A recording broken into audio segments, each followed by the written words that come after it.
good to go.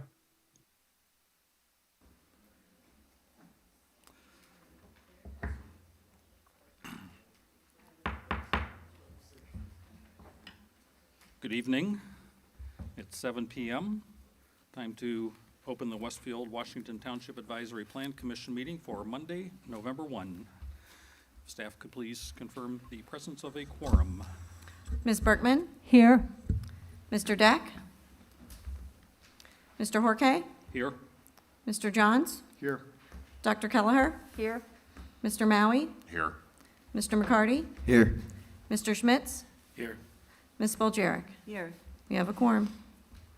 And Mike Deck did indicate to me earlier today that he had a conflict come up, so we don't need to keep asking if he's here because he's not.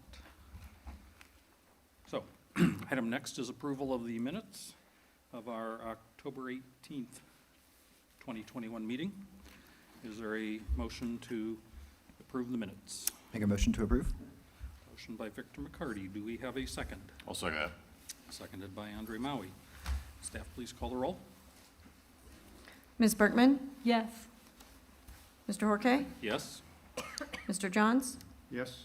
Dr. Kelleher? Yes. Mr. Maui? Yes. Mr. McCarty? Yes. Mr. Schmitz? Yes. Ms. Boljaric? Yes. Motion carries. Thank you.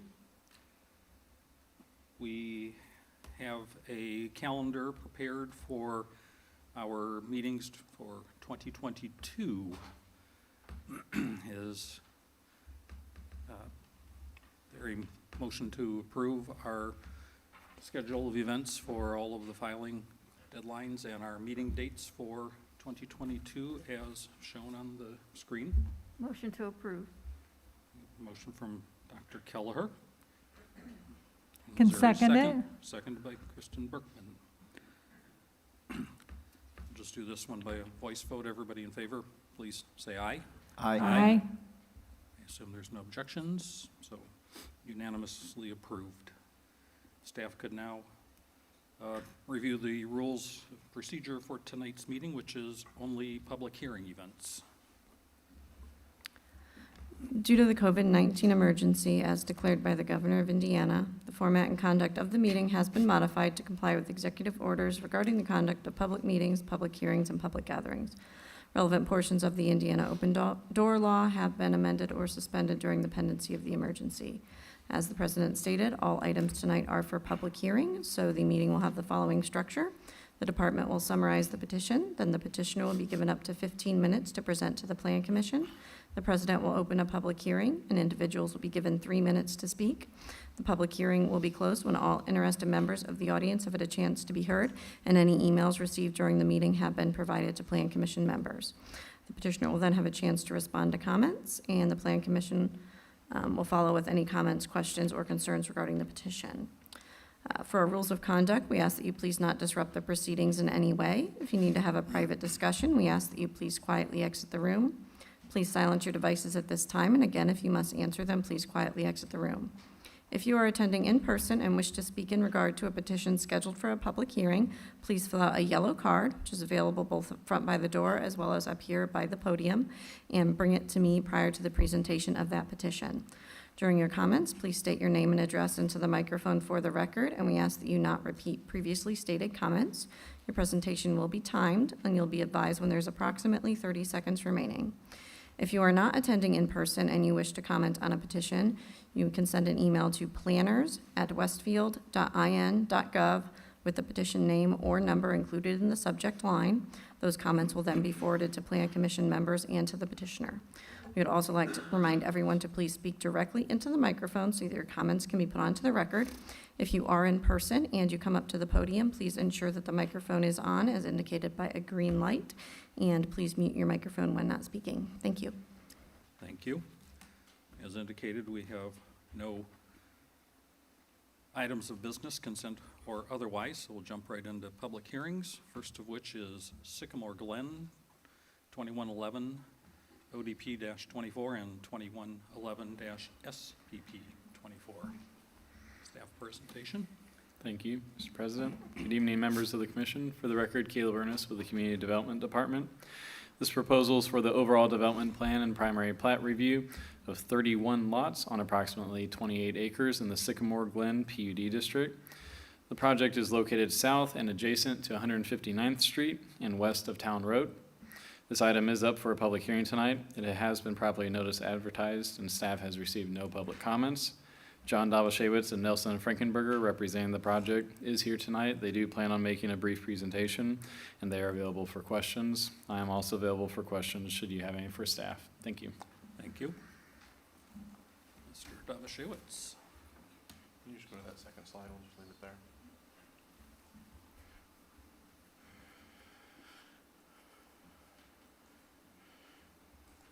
Thank you, Caleb. And after that, I'm not sure I have too much more to add on the overall development plan and primary plat. But for the record, John Dabashewitz, land use professional with the law firm of Nelson and Frankenberger. We do represent the petitioner, Coronado Custom Homes, and present this evening on behalf of the applicant is Martin Short of Coronado Development Corporation, as well as the project engineer, and Jim Schinner, attorney with our office. As noted by staff, the petition in front of you this evening is the overall development plan and primary plat. And as you see here, this is a color illustration representing the same plan that the Plan Commission saw at the time of zoning. It's 31 lots.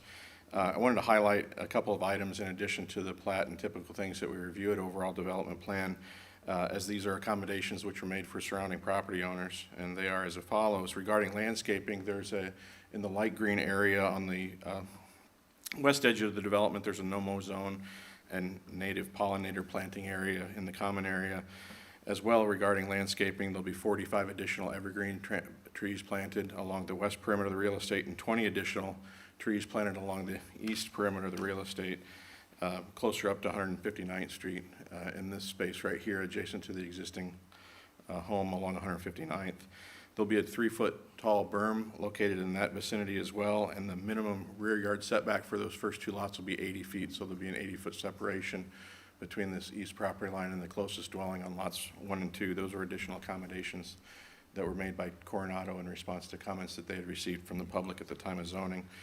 So in conclusion, we'll wrap things up. We'd be glad to receive comments that the Plan Commission has, and of course, prior to returning back to you for adoption or approval consideration, we'll work with staff and make sure we return to you a primary plat and overall development plan that fully complies with the requirements of the PUD as well as the UDO as applicable. Thank you.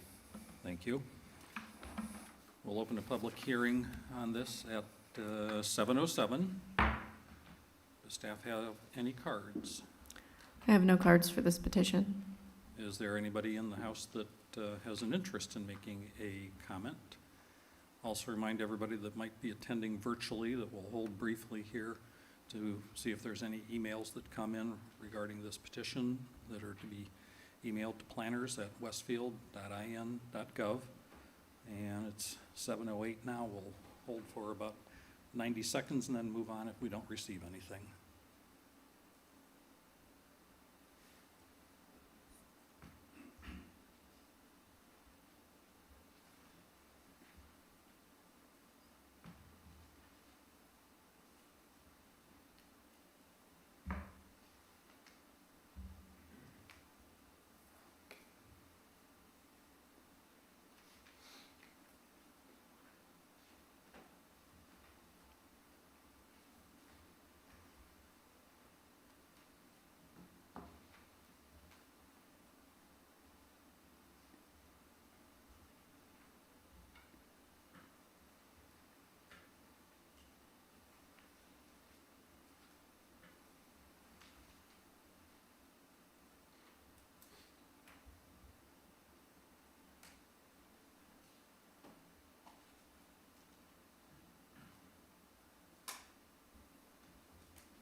is about to flip over to 7:10, so if we haven't received anything, public hearing is now closed. We'll go around with the Plan Commission for comments, if any, starting tonight with Mike Johns.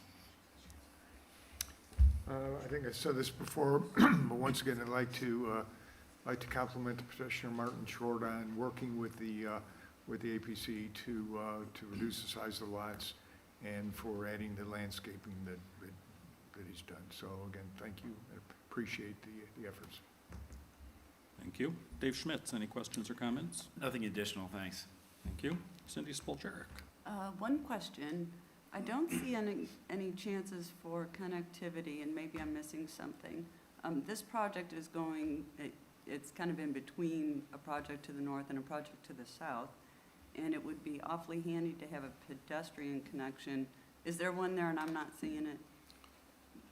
To the south, there's no receiving walk.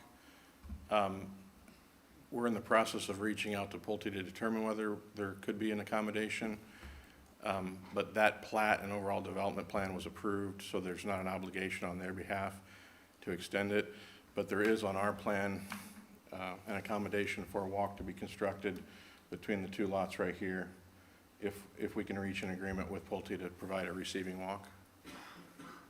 Okay. I thought it maybe be between 15 and 16, but I see that you have that drainage utility easement. Okay. I think it'd be incredibly helpful to have that there. I think it's a swing and a miss if it's not, you know, for future accessibility and these neighbors being able to get from one neighborhood to the other. So I would hope you could do that. We'll work towards that end. Thanks. That's it. Thank you. Dr. Kelleher. Just want to echo Mike's comments. I know this was a long process and you made lots of modifications. I'm excited to see this development come to fruition with the different size lots and the interesting way they've been arranged. It's something that we don't see every day. It's not the typical grid. So I'm pleased and looking forward to see it developed. Thank you. Thank you. Victor McCarty. Nothing additional for me, thank you. Thank you. Kristen Berkman. John, I just have one quick question. You said that you've worked with the neighbors since the PUD was approved. Was that correct? I apologize. At the time the PUD was being reviewed, we did. Okay. Martin, have you had any additional communication since then? Just some follow-up, Mr. Heights, I think, on the easement, Okay. And then Martin Short with Coronado, just some additional communication with Mr. Heights on drainage in the proximity of their lot since the PUD was approved. Okay, I just wanted to make sure that you had captured all those items in the PUD, but it sounds like you had. The extra berming and trees and Oh, yeah. everything. That's all captured. Okay, And those are in commitments, and we'll confirm that with staff before we appear back in front of you for adoption. okay, that'd be great. Thank you. Thank you. Andre Maui. Nothing additional, thanks. Thank you. Question maybe for staff. I was curious, the comment regarding detention and retention areas only qualifying as open space if they comply with 6.8 landscaping standards is identified as outstanding. Staff will confirm compliance prior to the item being docketed. What is missing there that would need to be different than what we have? There are some easements through there, but there isn't anything actually designating pedestrian pathways. Is that what's missing, or just kind of curious, how does that become qualifying open space? Yeah, let me cycle through my memory here as I jump back to this project. It's on 10 of 13, if I remember, or actually, maybe it's on 9 of 13. Where are the page numbers on here? Got too large of a view. It was a comment that was referring to just additional landscaping around the pond to see if they could accommodate more landscaping around the pond. All right, so it wasn't so much physical walking access. Correct. It was just referring to a previous comment about the landscaping along there. So just including that in one of the side features.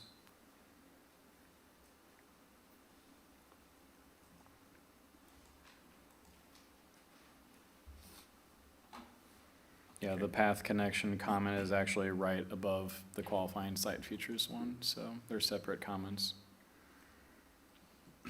Okay. I don't have anything else beyond that, so unless somebody else has had some other thought, we'll look for this to come back at a future meeting for a recommendation.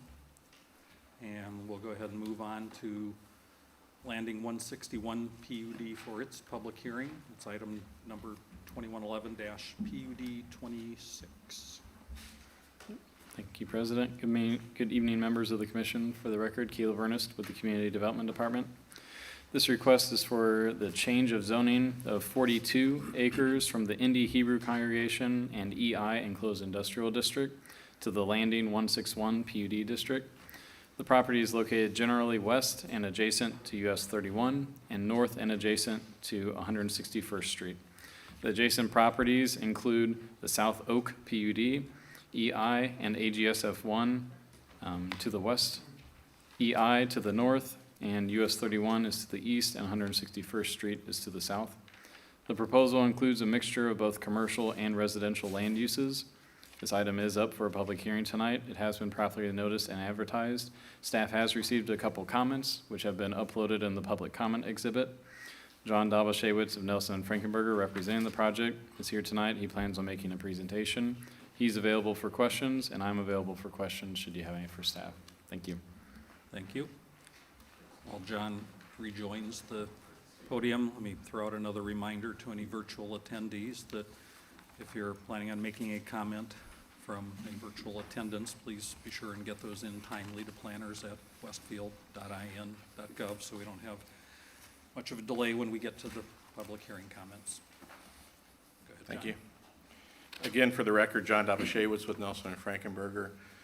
Regarding this matter, we represent Lennar Homes of Indiana, and with Lennar is Keith Lash, present this evening, as well as Jim Schenover, an attorney with our office. The real estate, as staff indicated, is located on the north side of 161st Street between the Monon and US 31. The Monon runs entirely along the west perimeter of the real estate.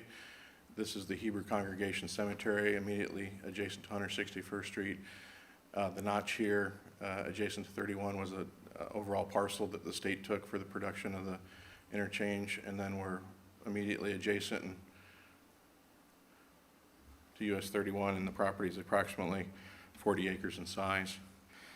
As staff indicated, a portion of the real estate is S2. This is the zoning exhibit. While it's part of the Hebrew Congregation PUD, the underlying zoning for this area, as you see outlined with the pin right here, that is S2 residential. And S2 residential with the accommodation of the US 31 overlay looks like 5-acre lots with individuals' houses on them, which I know isn't contemplated or perceived to be contemplated on the comprehensive plan for the real estate. And likewise, the two parcels to the north are both zoned enclosed industrial. And while light industry may not be the ideal use for the real estate, that's what it's zoned for today, and it could develop today as light industry along that space along State Road 30, US Highway 31.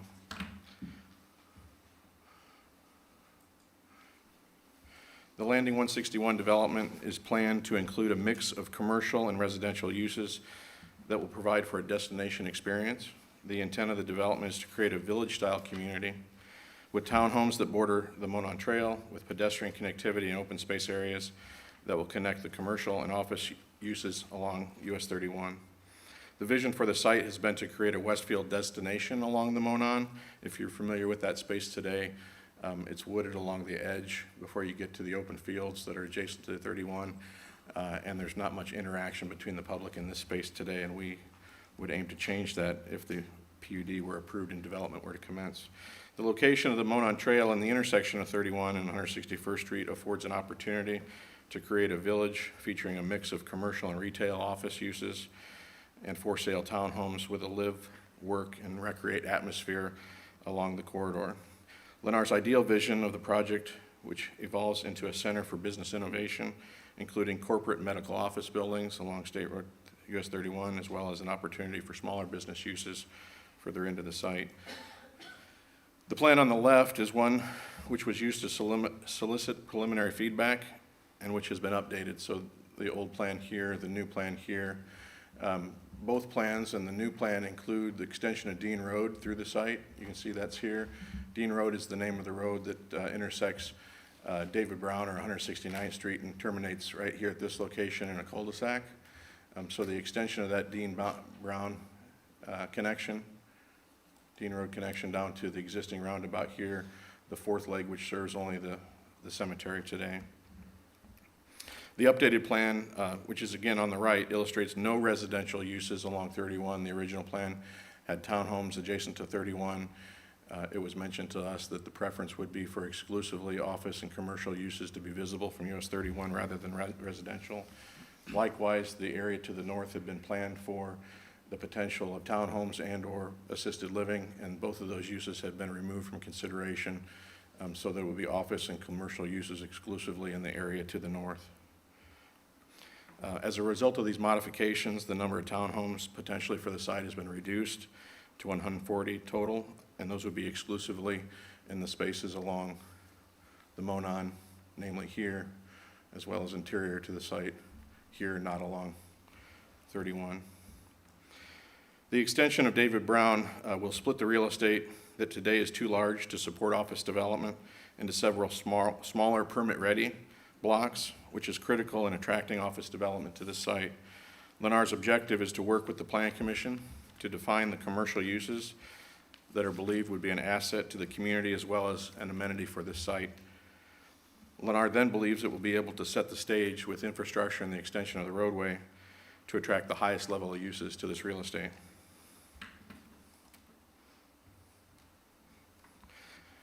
As illustrated, the plans will include significant pedestrian connections to the Monon, as I spoke of earlier. There are 3 proposed connections, and they'll encourage public use and assist the creation of a destination for the trail users, as well as opportunities for public art, gathering places, and recreational elements lacking along the trail today. Lennar believes pedestrian connectivity is a key feature and critical element in attracting the highest level of development and support of the proposed mixed-use community. The exhibit on display identifies the various sizes of parcels that become available for office development once the overall site development infrastructure is in place. As noted previously, advancing the overall proposal at this time provides for the extension of Dean Road and necessary infrastructure to serve appropriately sized parcels, which would include only commercial uses along 31. So the parcel immediately and adjacent at the corner, 12-acre parcel, the parcel with townhomes adjacent to the cemetery in Monon, a 10-acre parcel. The 10-acre parcel identified here on the west side of Dean Road is 10 acres, but that would be split in half, and only townhomes would be permitted on the west half, with commercial office uses permitted on the east half. And then the 6-acre parcel to the immediately, or furthest to the north, would be exclusively office commercial site for future development. So you can see all of the parcels along 31 would maintain that commercial office atmosphere. This is an opportunity to work together now to design a plan that will be a long-term asset to the community and positioning sites available for office use and supporting commercial and residential transitions off the 31 frontage. We've provided some illustrations here of other office development and the sizes of those parcels as well as the square footage to provide some context. What we want to illustrate here, in addition to that block map, is to show you the acreages of other types and styles of development along the 31 corridor. These are primarily within the 31 corridor south of Westfield within Carmel. The photos and site data are included to provide context in terms of the area necessary to accommodate office development and other areas along US 31. The typical buildings are 3 to 5 stories in height with between 60 and 140,000 square feet on parcels ranging in size between 4 and 12 acres for reference. To this end, these are some other exhibits as well that capture the same idea. To this end, the capacity of office development, which could be accommodated as part of the proposed plan, would be between 250 and 300,000 square feet on approximately 23 acres of the overall site. The next exhibit here illustrates the idea for some of the townhome product. All the townhomes would be accessed via alleys. The character photos here illustrate that product type. Again, the proposed townhomes will be limited to the area north of the cemetery, And next to the Monon is a transition between more intense development along 31, that being the office and commercial area, and the cemetery and Monon to the west. A sensitive lower impact residential use adjacent to the Hebrew Congregation Cemetery is in particular preferred adjacent to that site in context with the anticipated surrounding more intense uses. Lennar anticipates the home values here along the Monon in these townhomes to range between the mid 300s and low 400,000s.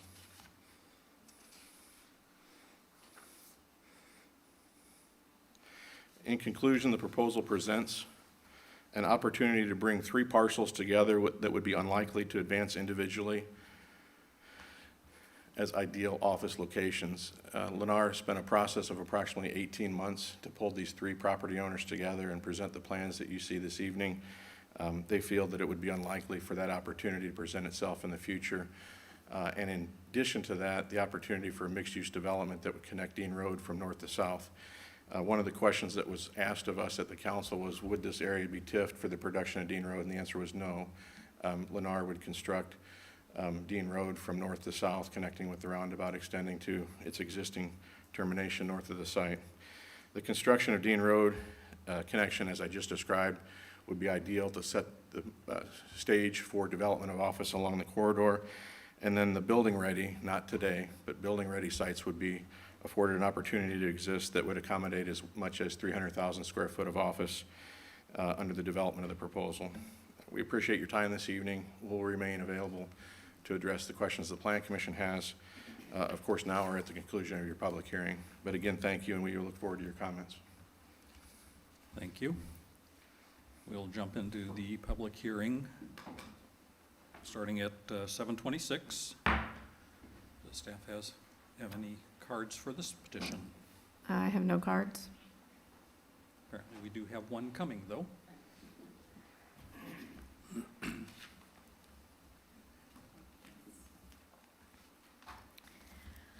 Linda Nass, 1122 East 161st Street. We are the horse farm that extends from 161st Street beyond, or to the cemetery line back there on the north. A couple months ago, Lennar called us thinking we surely would prefer residential townhomes across the trail from us, but we said no. We prefer the comprehensive plan, the 31 overlay, that was calling for and allowing for large office buildings here and not residential. We also told them in another call that we weren't interested in selling our horse farm. We do have enclosed industrial behind us. In this presentation and what we read and what we received in letters, there was no mention of our property or any concern about, what it does to our property, to our safety, to our horses, to our privacy. No mention of the 31 overlay in everything that we read, but that is significant here. It's currently zoned E1 for the northern two parcels and SF2 for the IHC PUD. It's entirely within the Grand Junction TIF district currently for development for TIF revenues. One rezone ignoring or setting aside the overlay should not set the precedent to do that here. Per MF1, where townhomes are allowed, they're not to be within a half mile of one another. If you look at the maps around the city and where we sit, we have a lot of townhome neighbors around us, and even the ones that were for sale, some of those are now rentals. The narrative's real vision is to build and sell Lennar townhomes. The rest is words to try to justify that. Per the comp plan, this area is to be the employment corridor, not residential. There's currently residential approved on two corners, including 2 hotels in Lantern Commons, with another hotel proposed north in Grand Millennium, which now adds to about 15 hotels approved and to be built. The vision for a village here is clearly Lennar's. Their objective to create a hub of the Monon with 3 gateways spilling out onto the trail, 2 of which are directly across from our horse farm, which already gets its fair share of trespassers, especially in those 2 areas and in front of those. But Mr. O'Brien, our neighbor to the west, has the same concerns. We have people traipsing through our horse farms and our barns kind of year-round, unfortunately. The sale job for this trail was not to include trailheads in this stretch. It is a tree-lined stretch. There was going to be the trailhead on the south side of 161st as it's built there, but this was to be tree-lined trail to enjoy. A study of Chapter 13 use table in the UDO and the zoning district show what is appropriate if we still want an employment corridor like Meridian through Carmel Two of these parcels are already zoned for that, EI, E1. Lennar's vision conflicts with the Westfield destination being the Grand Junction Plaza and downtown and Grand Park, all accessible from the Monon Trail after a beautiful drive-through here, or ride through there. Stick with a plan like the comp plan on this part of Westfield. Or this part of Westfield will not be what the people envisioned. US 31 will be, and excuse this, but I do raise chickens too, will be plucked like a chicken if we keep picking this apart. Organic growth is preferable to irresponsible growth that can't be changed later. Whatever gets built here, that's what we're gonna have. And if you look at the other side in Lanton Commons, this is like a mirror image of it. Why would we want that? SEP came on the kitty corner, hopefully that they will attract more large buildings like that and structures like that. And like we have up north, we know that people have said, we don't have enough space for these type of office buildings. We just heard that recently from developer Wilkes and others. So it would be a shame to misuse this prime land. Okay, well, I have other things to say, and we had them written out, and we will send those to you. Mary Monona owns the northern part. She's had 3 cash offers in the last few years. They didn't come to the APC, and they didn't come to the council. And her question is, why, when she gets cash offers to buy her land, do they go to the city of Westfield and always told no? I have the same question for her. She's a good neighbor and friend of mine. She no longer lives there, but we're still in touch. Thank you. Are there any other attendees interested in making a comment? Offered several reminders to virtual attendees about submitting comments. I assume we have not received any emails, is that correct? No emails. No emails, all right. At 7:32 then, I will close the public hearing. And was Mr. Dobashewitz, what, oh, do we have another comment that you want to make?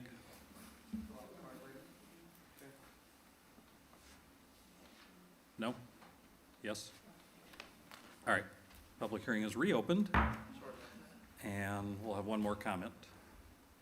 My name is Dean Ballinger, and I live in the Retreat on the Monon, which is right across through there. And the concern that I have is currently on 32, we have abundance of stoplights, which gives us an abundance of traffic. On 146th Street, we built the same type of thing that they're wanting to build, and we've got a bottleneck there. So currently, everyone uses 161st Street as the bypass to get through Westfield. So now what we're wanting to do, and the trail that we've all heard about for the last 2 years is right there. So here we're talking about bringing in additional townhomes or hundreds of thousands of square feet for businesses. And that's only going to add more traffic. So I don't think until we get something resolved with the trail system that we should be looking at bringing in a large influx of more construction and more traffic. So that was my 2 cents. Okay, thank you. I will now try again at 7:33 to close the public hearing. See no other hands or movement, so the public hearing is closed. John Dobashewitz, would you like to respond to what you've heard so far? Real quickly, just a couple items. The owner of the parcel to the north, this is that northernmost parcel, and the owner of that parcel is a party to the zoning request. They've provided their consent and are the seller of the real estate who has a contract with Lennar to advance the request that's before you this evening. I can't imagine that they would consent to the request if they were not in support of it moving forward as proposed by Lennar. I can't speak to any additional offers that they've received over time, but I just wanted it to be clear to the Plan Commission that that is the owner of the real estate, which is the subject of the zoning request, and they've consented to the petition or in support of the petition that's before you this evening. Another comment was made about it being a mirror image from the property to the other side of 31, and I know that property includes approximately 250 apartments and has an underlying zoning for multifamily. The underlying zoning here is for single-family attached to accommodate for-sale townhomes.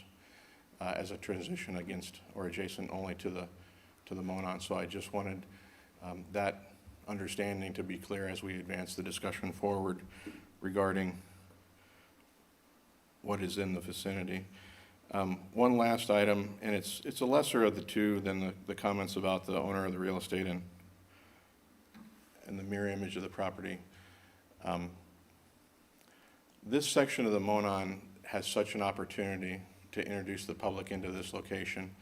And I believe that the pedestrian connections that are planned for this space are actually going to encourage people to use this area rather than being perhaps diverted to adjoining properties to the west. While we can't prohibit that, we can give people alternatives, and we can encourage their use of the space for residential and commercial uses, which are really what is the driving force behind office and retail and residential development along the corridor today.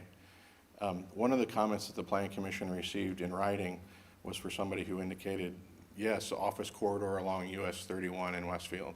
I'm paraphrasing. It says something to that effect. It was one sentence at the conclusion of the comments that they provided.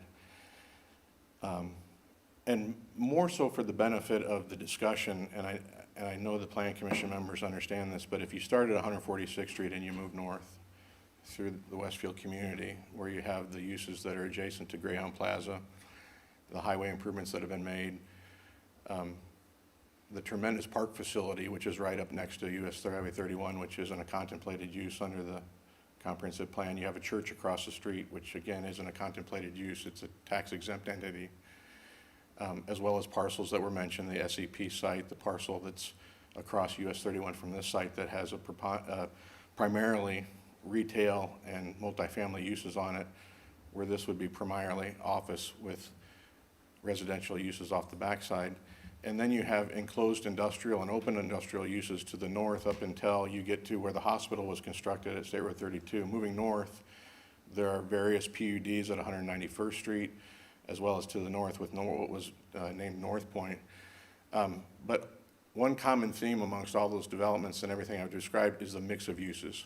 There's not an area where there's exclusively a 40-acre tract where it's exclusively office development, and we believe that that mixed-use component is critical in attracting the type of development that the council and the Planning Commission wants to see and desires to see along US 31 that is absolutely not afforded today on a 40-acre tract owned by 3 separate parties without the infrastructure in place that's going to allow for that to move forward. So just want to offer that up for the discussion and look forward to your comments. Thank you. Thank you. We'll go through the commission, this time starting with Dave Schmitz for any questions or comments that he might have. First off, I do appreciate the changes that the petitioners made. I think it is an intriguing plan for a lot of the issues that, or a lot of the reasons that you stated.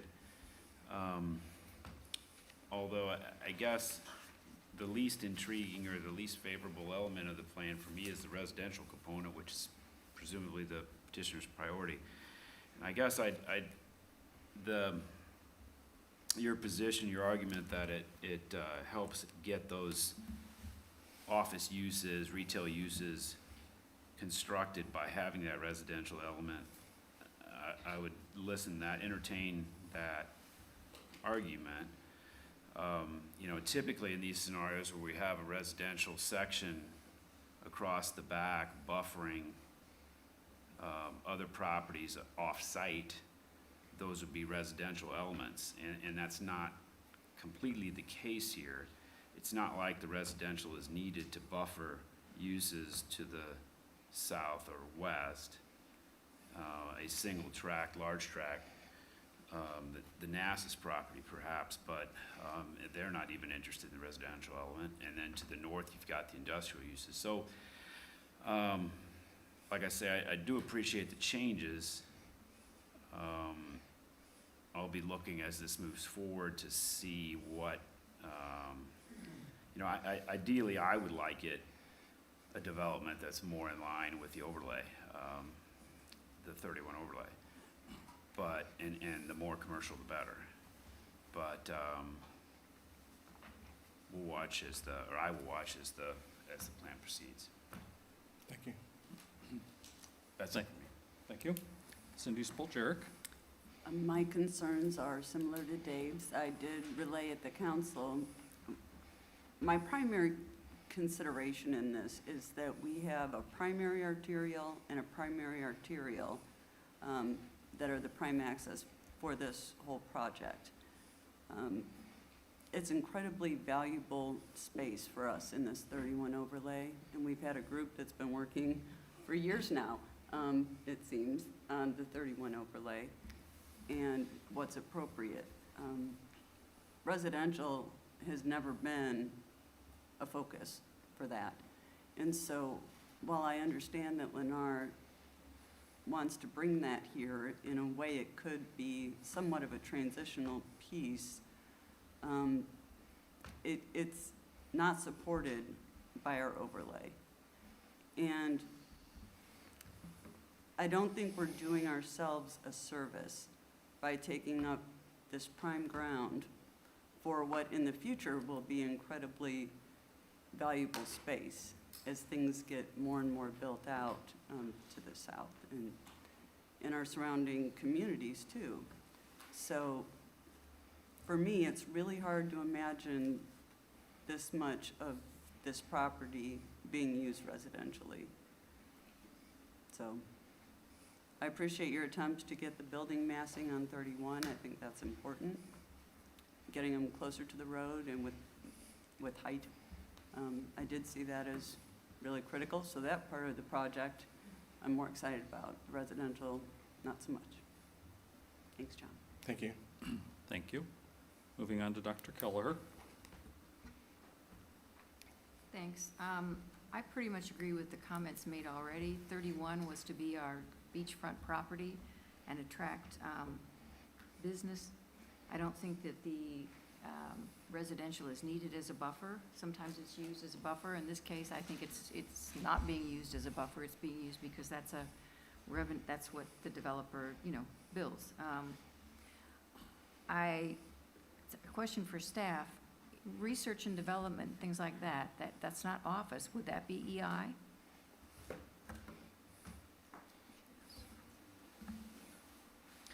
I'll pull up our zoning ordinance, but I believe that research and development is included in the EI district. Okay, that's what I thought. So, research and development would be appropriate. So we're not limiting ourselves just to office. I don't know what the future of office is. I don't know what the occupancy rate is in Carmel. But research and development, if it falls in EI, would also fit here if office doesn't fly 100%. So I hate to give that up anywhere along the 31 corridor. There are the connections to the Monon, and that's wonderful. I think those are great, but they could also be for office and R&D. There might be some room for some small amount of residential, but this is just massive, and I don't think that's an appropriate place to put it. If I go through the PUD itself, and that roundabout is a busy one. And granted, if you put R&D and office there, you're still going to have a busy roundabout, but maybe less busy than a bunch of multifamily. I don't know. When I look at the land use, it talks about areas A and B being general business, but in area B, you do allow, on this Exhibit C, multifamily and townhomes. So we could have no area B and C could all be townhomes and multifamily, the way the PUD is currently written. And the Right. only office could be just that little southern portion. And those are the revisions I spoke of in my presentation to eliminate those as permitted uses in favor of office. Okay, that's what I was wondering, if that related to this. And we've taken a look at office versus the townhome development. Mhm. The peak hour traffic for office is significantly higher, as well as the overall daily trips would be higher for Yeah. office development in that space, so if the It's going to concern be a is. problem at that intersection no matter what's there. Right, but That's a given. thought there was perhaps the suggestion that townhomes would generate more traffic, but in fact, it would be less traffic than the office development on the same parcel. Okay, and anything that goes there is going to be, a lot. The idea of putting in medium, low, and high-intensity retail there, that's a concern. Again, I think that office and R&D and things like that are more appropriate on 31 than retail. We've already got that on the other side of the street. I won't go into all the different things about setbacks, because I think my bigger issue is this an appropriate use? Some other things like showing us the townhomes that are all brick, and then in the ordinance, it's not written that way.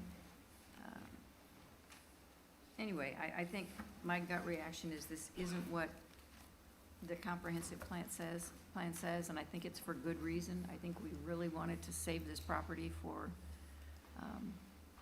R&D and office and other things. If that doesn't fly, 10 years in the future, maybe we'll rethink our idea, but right now, I still think it's a pretty good one. Thanks. Thank you. Thank you. Moving on to Victor McCarty. I too agree with comments that have already been made.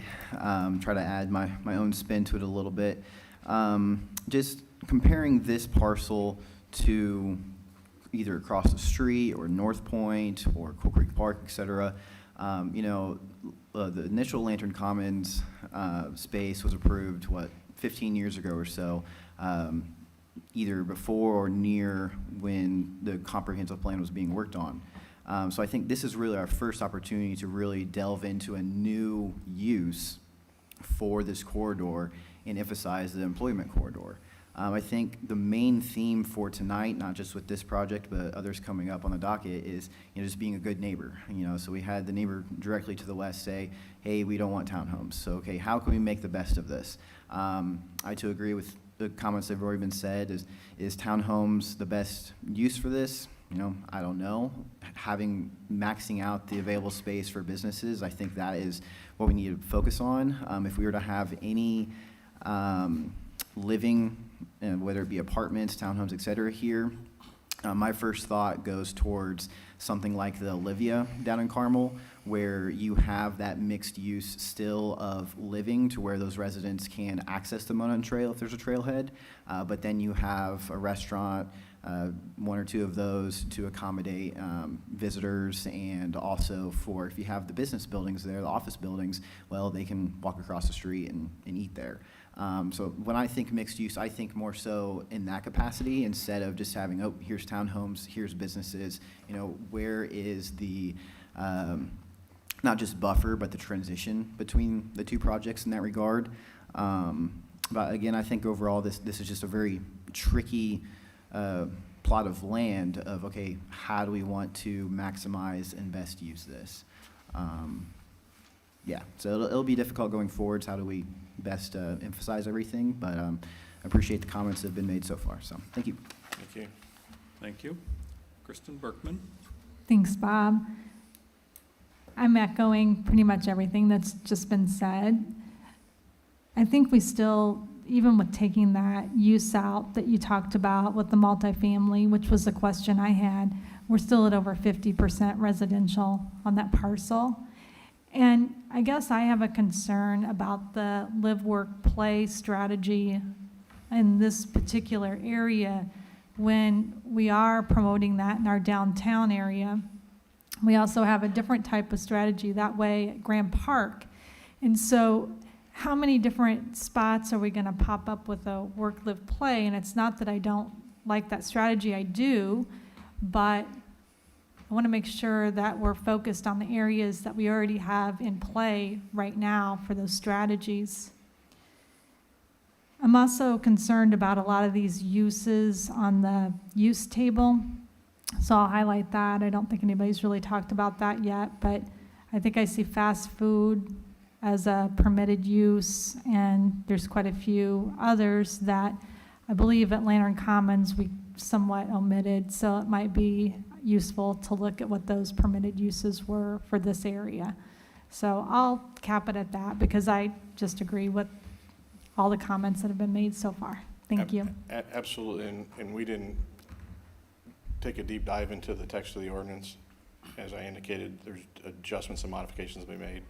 You'll see that reflected when the project returns with deleting many of those uses that you described. Okay, great. Yeah, I think that would be a good guide to look at Lantern Commons for that, John. Thank you. Thank you. Thank you. Andre Maui. I've got a lot of thoughts that are somewhat contradictory to themselves, so I'll leave you to sort it all out after all this. For context, I live really close to here. This is very close to home, and I never expected or wanted to live near commercial. But that was also 25 years ago before I heard of the APC or knew anything about planning or a comp plan or anything like that. This is absolutely the right place for the commercial. And so, like you've already heard from several people up here, I do think that priority needs to shift. Fewer townhomes, more office, commercial space. I have concerns, like Kristen, about the use table, so I look forward to seeing those updates on that as well. I am on a committee to search for a new office for the firm that I work with, and we looked at sites today. Every single one was on one of the trails in Hamilton County. So I get that activation of the trail with office space. And Dr. Keller, you're absolutely right. It doesn't have to be residential. That's exactly what we were looking at every place that we saw today. And then counterpoint, I said there's going to be some contradiction here. I do like that section of tree-lined Monon Trail where you're between a horse farm and a cemetery. I don't think that's a part to activate. You've kind of squeaked just north of that with the first trailhead connector, but I think the farther north those go, the better within that site. You need to have one or two for sure, but as much as you can preserve toward that southern end toward 161st, I think the way it is, the better. I echo the concerns we've heard about traffic, but I understand it's not for the APC to resolve those details. I also agree with, I think it was a written comment, that the at-grade crossing right now is probably a mistake, and that's only going to get resolved with a below-grade crossing, but that's also not for the APC to resolve. I think those are considerations that are going to have to be done if this moves ahead at some point to try to make that area a lot safer to get through there. Again, I want to echo that it is the employment corridor. It needs to be the commercial. The residential maybe to support it a little bit, but that shouldn't be where the focus is. And I think that's all I've got. Thanks. Thank you. Mike Johns? I guess I would echo what everyone has said so far this evening. As one of the newer members on the APC, I try to look at things and put them in perspective with our comp plan, with our 31 overlay, and that's kind of what I hang my hat on. I think this, as Cindy said, is an incredibly important area. It's the meeting of two major arterials. It is an incredibly expensive piece of property, a valuable property, rather, within the city of Westfield. When I put all those things together as a member of the APC, I have a vision for what I think Westfield should be in the future. And as I drive north through Carmel and see all the various corporate office buildings, and I come up into Westfield, I see the new SCP building going up. And as I head north and see the buildings, the Abbott building up in North Point, Bastion, I have a vision for what I think that 31 corridor should be. And that's really why from the beginning when we first met on this, my first meeting, and then also when this was presented at the council meeting, I guess I spoke up pretty loudly and clearly, I hope that I do not support adding any residential on this property. I think it's not appropriate, and I think we'll be throwing the baby out with the bathwater if we jump to do that now. I think that Westfield has a tremendous amount of building going on, of townhouses and apartments throughout our city, and we have a limited amount of really prime corporate real estate, and in my opinion, this is one of the most prime areas. So those are my comments. Thank you. Thank you. The horse has been sufficiently beaten. The parts of it I will echo. I didn't hear you right call off. me a horse, did I? Excuse me? Oh, sorry. So, starting right from the top, my first problem was the employment corridor. Just that much residential in an area where the designation is employment corridor is just hard to get over. It's not that deep of a site, so I find it difficult to try to parse out smaller parcels within it. buildings that have too much surface parking around them, as opposed to digging holes or structuring it and wrapping a building around it. Those are the kinds of things that are going to resonate much better. I found this a little bit difficult too, to review and try to make comments, because the ordinance has two different site plans, and then other materials have yet two additional site plans. So it's like trying to figure out which of the four warrants the most discussion to make comments. And I finally decided it really needs a lot of work. Probably none of them prevail enough to really dwell on. It's been mentioned, and I had the same concern, that the use list probably needs to be trimmed in half, or close to it anyway, because there are a lot of things that just would not be the kinds of things that we want to see in an employment corridor. So I think you've pretty well heard the message from 8 of us up here tonight that largely seem to be speaking in very similar terms. So we'll look forward to seeing you back at some point in the future, probably not in 2 weeks, I would think. No. So take your time and get it right, so that we'll have something really good to chew on when you return, assuming you do. Thank you. I've got one more follow-up comment, sorry, this is just a quick one. And I know that you gave us a wide variety in the examples of office buildings exhibit, but as this evolves, I'm sure you'll hone that a little bit. A couple of those images, I thought the 80s were calling and they wanted their office building back. I'm sure the market will drive you closer towards some of those other samples that you had. So I think as you continue to work on this and evolve it a little bit, make sure that we're getting kind of the more current style of commercial that's represented in there eventually. Not Yes, to sir. continue to beat the horse, I'm sorry.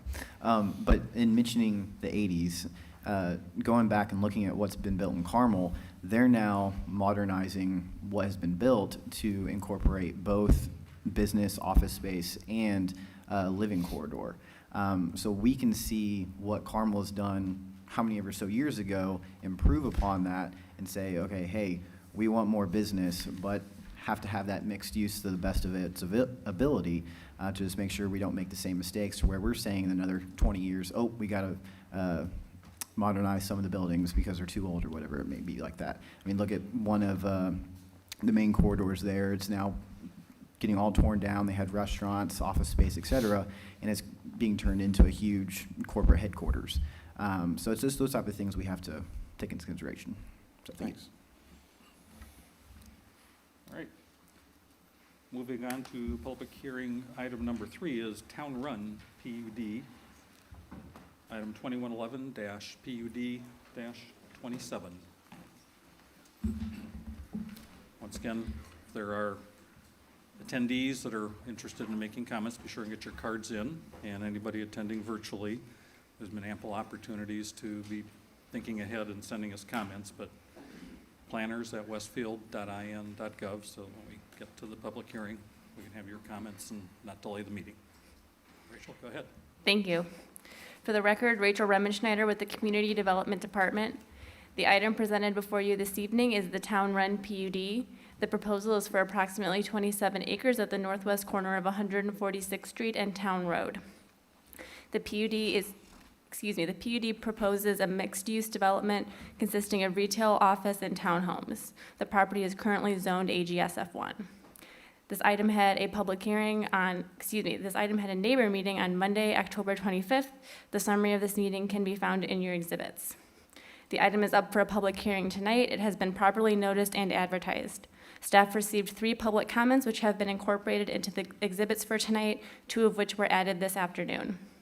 Matt Skelton of Church, Hiddle, and Antrim is here to present details of the project. He's available to answer any questions, as am I if you have any for staff. Thank you. Thank you. Mr. Skelton. Good evening, members of the commission. For your record, Matt Skelton with offices at 116 North Union Street here in Westfield. With me this evening with Lore Commercial is Dale Pfeiffer. Also with me this evening is John Isaacs of MI Homes. Joining us remotely on the Teams link is our civil engineer, Ben Bemis with CEC. I believe he's on the line, and then Adam Hill with Lore Commercial. Lore Commercial is excited to introduce its latest Westfield project to be known as Town Run. It is a mixed-use plan development on the northwest corner of Town Road and 146th Street. Town Run includes a mix of neighborhood-oriented uses, including but not limited to restaurants with outdoor eating opportunities, professional offices, and also individually owned townhomes. If you could, can I use this? Thanks. There we go. There we go, comp plan. Your comp plan, as noted in the staff report, identifies this area. You can kind of barely see it here on the corner, but the site is entirely within the area identified in the comprehensive plan as local commercial, which is intended to provide goods and services used by nearby residents on a day-to-day basis. And this PUD proposal has been crafted to do exactly that. I've included a vicinity map to just kind of help round out what's going on here in the community. Here you'll notice the Del Webb proposal. This is the Courtyards proposal that was recently approved. And to the east of our site, this is the Town Run site right here. And to the east it is the Town West project that was approved some time ago. There's the challenge with this site. This is really an infill. It's the last of the pieces that are likely to develop in this area. The challenge with this site is to try to transition from what is or is in the process of being developed or has been approved in this area into the single family adjacent to us, and also the large lot single family to the west of us. And our neighbors here are here this evening, and I'm sure they'll be sharing their thoughts with you. So Town Run has been designed to accomplish that transition by, unlike, probably a little less intense than what was contemplated in the comprehensive plan. The comprehensive plan contemplated something in the neighborhood or the size of a grocery-anchored, give or take 20-acre commercial development on these corners. And that really isn't what we're planning to do. It is too difficult to try to transition from the Town West, which is going to be probably a much more intense kinds of uses over here, into something that is a lower scale, lower intensity commercial, neighborhood commercial uses along here, and then transition into townhomes as recommended in the comprehensive plan. I think it was just discussed as to use attached homes as a buffer transition to surrounding single family.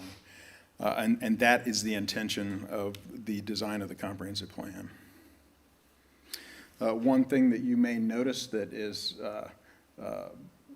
pretty obviously lacking here, we have not shown plantings along our west buffer. That is not because we don't intend to plant anything. We are working with our neighbors to the west, and we just haven't arrived at where we're going to land with that buffer yet. We've had some initial meetings to be, I think we had our neighbor meeting on the 25th of October. We had a good discussion with our neighbors, Mr. and Mrs. Lofter here to the west, and also Mr. Miller, who lives just a little bit farther to the west. They have, in addition to that, I think our development team has met with them 3 other times. And then we just received some information this afternoon, and I think just before 4 o'clock, with some additional requests that we just haven't had a chance to digest yet. So we plan to meet with them as much and as often as we can in order to come up with some kind of reasonable buffering solution here. And once that crystallizes, we'll prepare an exhibit specifically for this buffer area, and we plan to incorporate it into the PUD to memorialize it. Specifically, the requests that we received so far had to do with certain initial preferences for buffer widths and fencing preferences, which have not been worked out. Those would all be incorporated into this exhibit that I'm referencing. We're asked to consider reorienting this pond from east to west, to north to south. We have had our engineer work very, very earnestly to try to figure out if that's even possible. And it's just practically, it's just not. This is one of the highest portions of the site, and everything really wants to run south and east. And it's discharged into what we believe to be a legal drain to the south. That's just not going to be practically possible to move the pond north and south. And then we were requested to make available utility connections to the neighbors, and we will be providing water and sewer throughout this site, which should be in an easy to access location for the lofters if they choose to connect. We also designed the site to advance the recommendations of the comprehensive plan. Not only do we have internal connectivity with a central amenity area here that will be usable, of course, for visitors, for tenants, also residents, but this site will connect to the larger trail network in the area. 146th Street has a alternative transportation path, and I haven't walked it myself, but I think it extends all the way to the Monon. If it doesn't, it's just interrupted in a couple places, but I think it extends to the Monon today. And there will be a roadside pedestrian asphalt path that is extended across this property, and it'll connect to the EPCON project when it is developed. We have incorporated some pictures and some elevations into our materials. It is noteworthy that these buildings that I'm showing you are buildings that Lohr Commercial has constructed. These are Lohr buildings, and they will build the same architectural quality at this location that is reflected in these images. And then these are the townhome elevations, and at this scale, it's really difficult to appreciate the quality of what's being shown, but there's quite a bit of masonry on these homes, and the other materials are hardy plank type materials, chem plank materials, and it doesn't really come through that well, but the ornamentation around the windows it's a bronze. It looks darker than that to me on this exhibit, but it's a bronze color. The staff has asked for us to provide additional information, details. These are to scale, but we will provide to the staff to scale drawings that identify roof pitches, building materials, so there's no question whatsoever. But this is the modern farmhouse architectural style with pale brick, the pale hardy materials, and then the bronze work around the windows and other charcoal colored accents. We did have a neighbor meeting on October 25th. We were able to meet with about 12 of our neighbors. It was a good conversation. I would say by and large the reception was fairly warm that we received. We were asked about the standard inquiries about noise and light and what controls are in place. And we tried to walk through the city's standards for noise and light, and that seemed to appease folks. Folks are not interested in not having things beep when they don't want them to, of course, and not have unnecessary light pollution in the area. And I think the city has some pretty exacting standards as it relates to that. We were asked about our construction timeline, which we believe should take place over about a 2 to 3 year period. And that's not, the site will develop quicker than that, but the actual build out of the site would take place over about a 2 or 3 year period. And then we did receive positive feedback regarding the idea of fronting many or all of these buildings on these exterior roads like 146th Street and Town Road, just so they address the roads and don't feature the parking fields as much. And so with that, I think I'll conclude my remarks and be available for questions either now or after the hearing. Thank you for your attention. Thank you. We'll move into the public hearing at 8:10 PM. Do we have any cards? I do. I have 3 right now. First is Tina Lofter.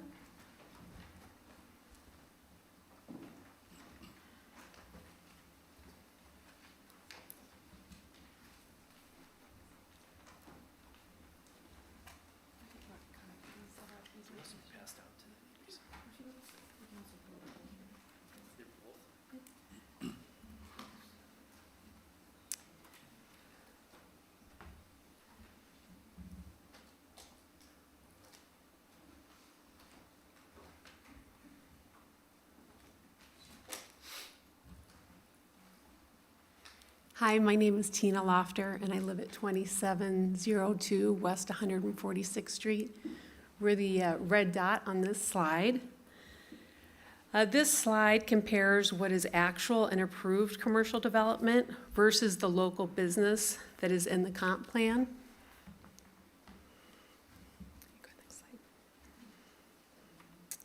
This slide is from the Gershman Partner website, is the illustration of the Town West development. It exceeds Westfield's comprehensive plan. This area was only supposed to be for local business. It is a very large scale retail with big box and many fast foods. And I would like to point out that the retention ponds do border the development to the homes. This is a map of the area. The red box in the top right shows the area of commercial development that exceeds the comp plan. As you can see, it is significant, and it also shows the commercial development down at 146 and Ditch, which was not in the comp plan. We would like to see that all of the development west of Town Road be residential, in keeping with what Carmel and Zionsville are doing until 421. Thank you. Thank you. Okay, now we have Ross Lofter. Next slide. Hi, my name is Ross Lofter. I live at 2702 West 146th Street, the red dot. This slide represents what we're looking for, what we're proposing with a buffer, berm and fence, and it also we're proposing that the pond, retention pond, the amenity pond, what they're calling amenity pond, be moved and adjacent to our home. We've talked with the developer about that, and there was quite a few reasons why that couldn't be done. And we've talked to some people who are land use experts, and they say it can be done. I've kind of listed some of the detail there. I'm not going to get into that.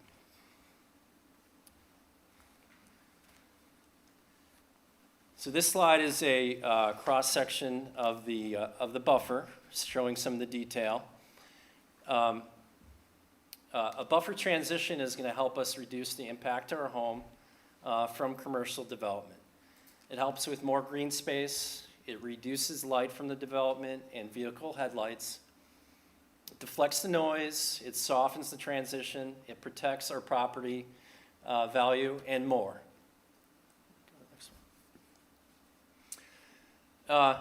This slide here is our concept compromise, if you will. So starting from the top, I mentioned the buffer. And then what we'd like to see is the retention pond after that. And then coming farther down, the townhomes with the red dots would be 2-story instead of 3-story. And then what would be nice is if, when you transition down more, if the 3-story condos, townhomes could be less dense. The bottom, what we're proposing is that you keep the commercial, because we've mentioned there was a lot of commercial that wasn't in the comp plan. So we feel like adding the commercial to town road only is a compromise. And to keep that medical and professional offices only with Monday through Friday business, 9 to 5 type businesses. The other thing I wanted to mention on here is if you cross 146th Street in this area, Carmel doesn't have any commercial in that area. So we went out and took some pictures of the berms. The leftmost and the middle one are from the Del Webb community, just to the north of us. And those are berms, and those look great. And it looks like the impact to, well, it cuts down on some of the visual impact to the properties. That's all I had. Thank you very much. Thank you. There's one other card, correct? Yep, I have one more for Jack Miller. And if there's anybody else that's generating thoughts now, please pull them together and get us a card. If not, we'll call it done after Jack Miller. Hello, Jack Miller, 2704 West 146th Street. I've lived there since 1997, and I own multiple businesses in Westfield, and I've invested millions of dollars in development of land in Westfield. And I've never developed one where it would actually affect somebody's private living. To go back to the drainage, the 4 years that it took the county to get the widening of 146th Street, and since they've widened that, I have a lake in my backyard. I've brought it to their attention, and they said there's nothing we can do. I've spent quite a bit of money putting in pumps, et cetera, water or electric bills that are through the roof for these pumps going nonstop. So there's a big drainage problem caused by Hamilton County when they put 8 lanes of road in front of us. That's one of the biggest problems that we have with this development. It's going to back up more. I have farm animals, I have buildings on the property, and everything is flooded all the time. So we need to make sure that this going in isn't going to make it worse. Another big concern that I have is the access road now going out to Town Road. It's getting so busy now that where you have to sit there sometimes in the morning and wait for the traffic to go each way. You can imagine putting all this in there and everybody trying to file in and out of there. That access road will be completely jammed up every day, coming and going. And I really don't want to live another 2 to 3 years where I can't get out in the morning and sit because of traffic. The light is a big issue, and the reverse beeping of construction equipment and or delivery units, to the stores and to the retail, and they come all through the night. They use an example of a furniture store, and Jim Kittle's a very good friend of mine. He says we get furniture delivered all hours in the morning, from midnight, 6 in the morning. We don't want to hear that. It's a little bit frustrating. And just to make it clear, Matt, I've not met with your group 3 times in the past. Okay, all right. I just want to make it clear. I want to be reasonable, but having retail right along the access road just isn't good. I don't think it's really good for what Westfield's trying to do. No offense to MI Homes, but they're not a high quality, and they know it. They're very quick, get them up and moving type of homes, and that really isn't what we want. And the reason I moved to Westfield 25 years ago is because you can see a little bit of land out there and a little bit of green, see the corn, see the soybean growing, and not to have looking at townhomes and retail right along 146th Street. I don't think it's really what anybody wants, other than people trying to make money off of that. All right, thank you very much. Sorry I went over time. Thank you. Is there anybody else present, or have we received any emails? No emails. No. All right. Then I will close the public hearing at 8:19, and we will go around with, does Matt want to address anything that we've heard so far?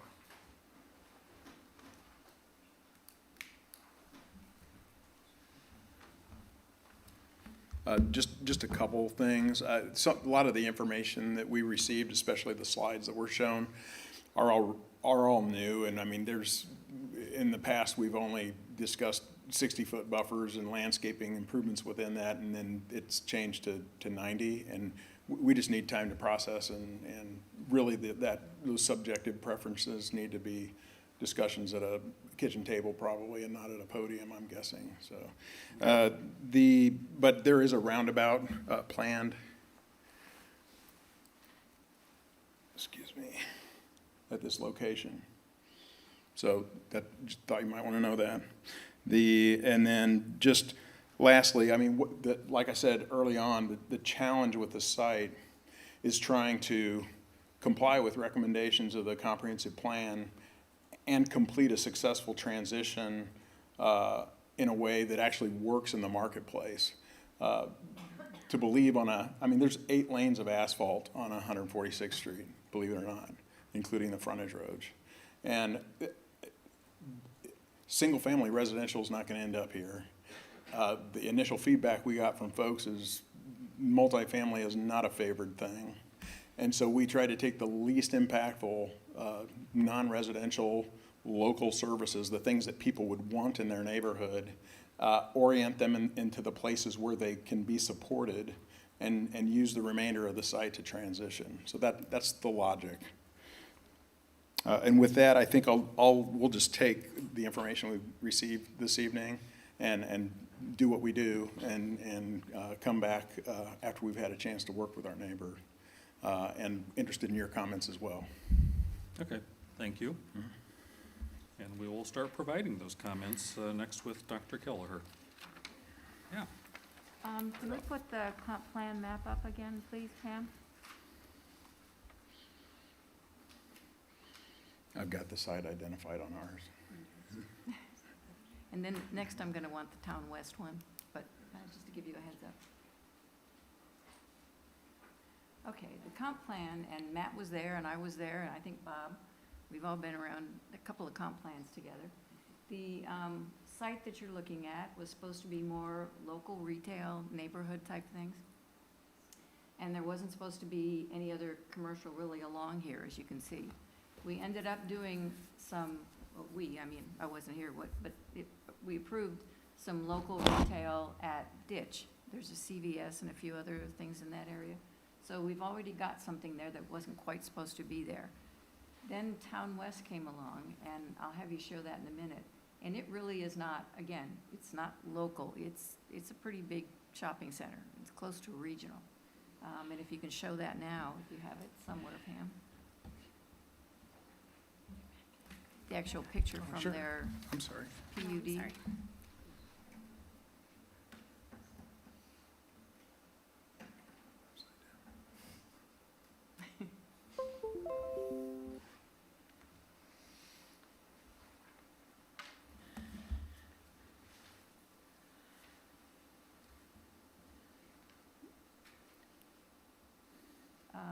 That's not a little neighborhood center. So we've already got way more retail along the north side of 146th than we ever contemplated in the comprehensive plan. So I have a problem in general, not with this development or this developer, just in general, adding more when we've already got more than we ever anticipated. I know that you want to transition. If you go back to their concept plan, Pam, please. I'm making you jump around, sorry. And we can't turn that, can we? Anyway, everybody knows town, yeah, well, that one's the right way. Okay, Town Road's north and south, and 146th Yeah. Street is, That's Town East and West. west. The northern border of Town West is right here. yeah, it's right there, and town's north and south. And you've got the Del Webb community, I think, just not Del Webb, but Epcot, isn't it, just to the north there? And that little Courtyards, thing- yes. Okay, and those are single-story homes? They are, or one and a half, yeah. Yeah, they're single-story homes. On the south side of 146, you've got Shadowwood, which is a new product that Pulte put in several years ago that's really been successful, and they're single-story. It was kind of an infill piece on a piece that had some flooding. So you've got low residential. You don't have high stuff around it.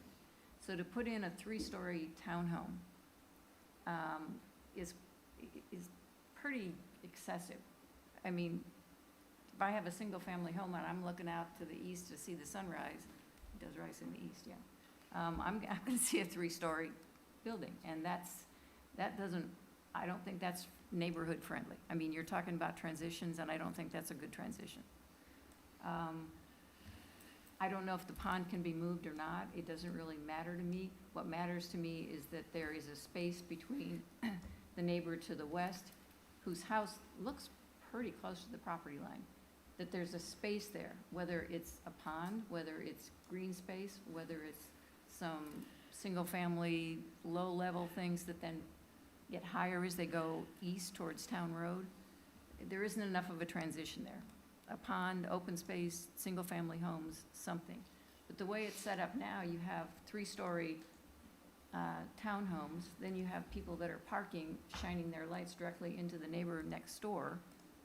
And there's a whole lot of stuff there that just doesn't work for me as transitioning.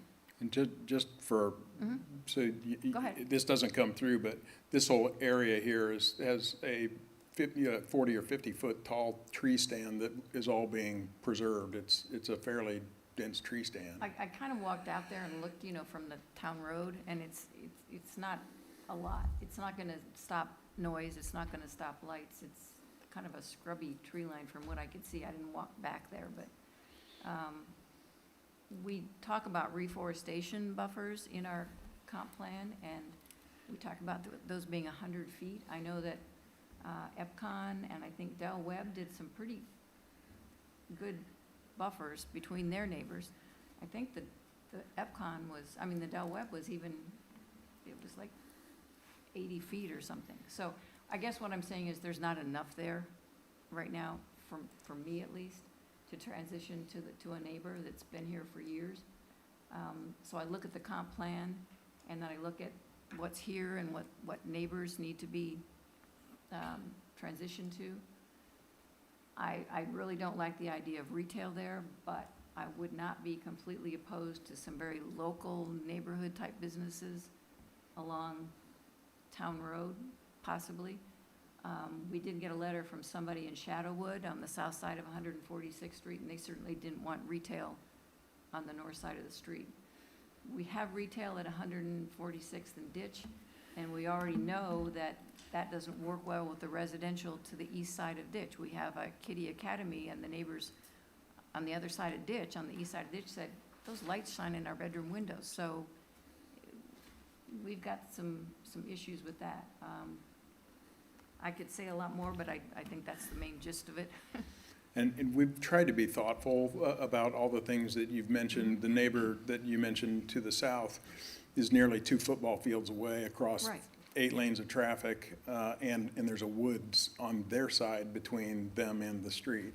Right. And so, I mean, this is fairly low-intensity retail. I mean, if this was anywhere close to what was contemplated in the comprehensive plan, it would probably, we tried to tailor it so it would No, I understand be that. able to be found. And the height is what, 35 feet, or what is it for the retail? I can't remember off the top of my head. And we got to be concerned with lighting, again, and our lighting ordinance doesn't necessarily work all the time because we have a little disconnect between some departments.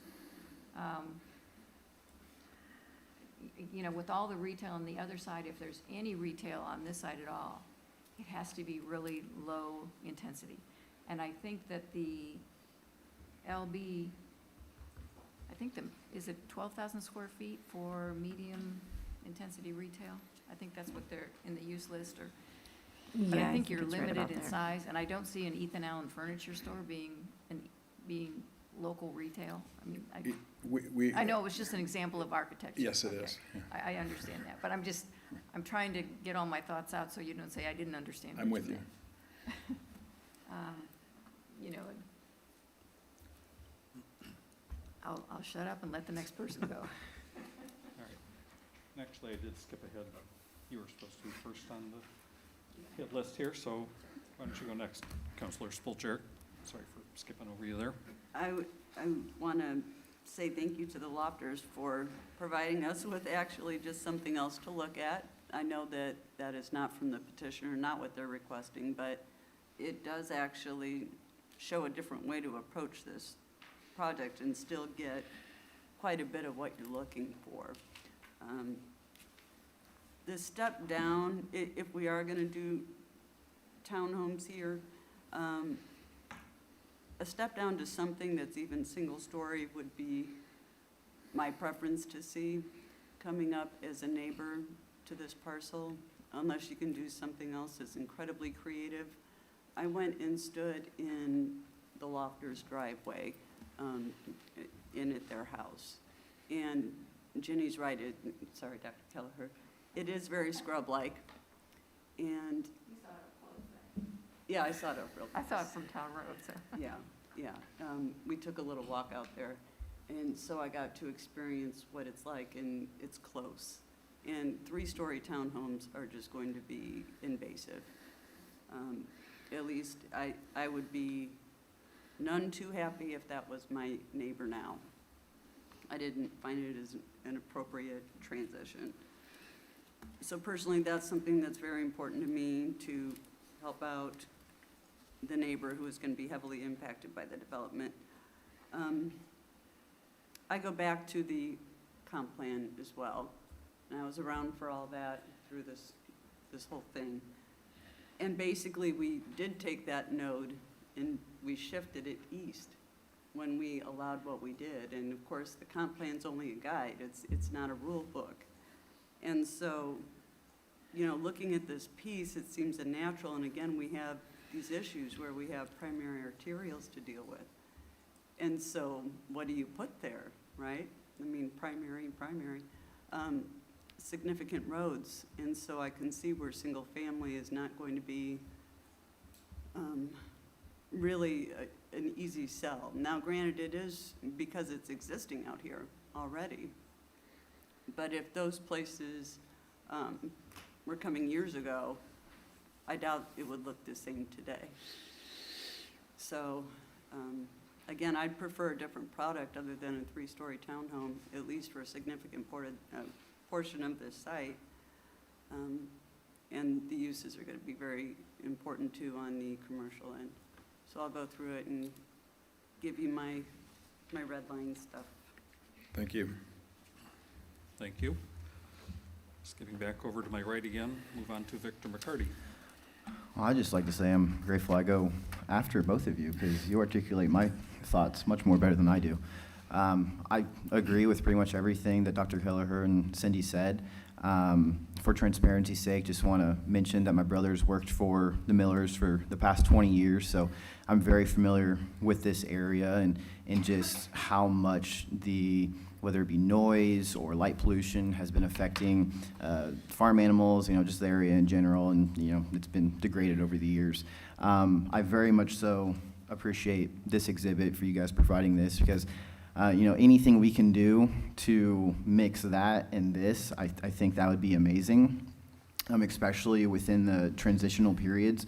Right next to your guys' property, you don't want to be looking at 3-story townhomes, so anything you can do from 1 to 2-story townhomes or just homes in general, I think that would be very beneficial.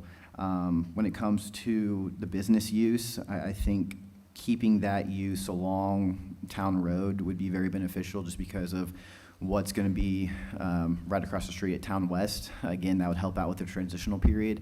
I think that might be a little shocking to go straight from the business use to a townhome or whatever the heck it may be. More townhomes or more residential use there, the better, just because of the comprehensive plan and what Dr. Kelleher and Cindy has already stated. But like I said, anything we can get closer to use of this as opposed to what we have presented currently, I think that would be very beneficial for the long run with the project. So thank you. Thank you. Kristen Berkman. Thank you. Pam or Kevin, would it be possible to pull up that illustration? It might have been in the presentation, but it showed the road frontage between town and Shelbourne. So while they're pulling that up,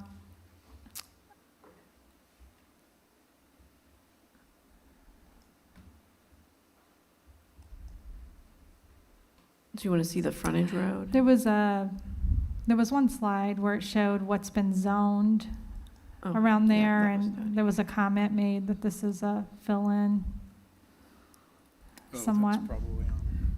There we go. Thank you so much. Okay.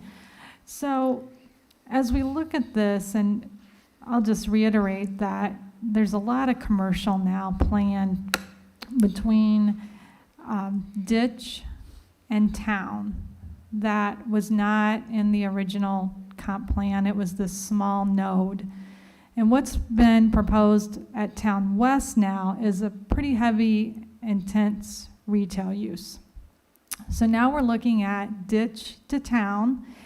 And then the other thing that's not really clear is we have a lot of multifamily that is connected to Harmony that's gone up. So there is a high intensity at that ditch 146 area.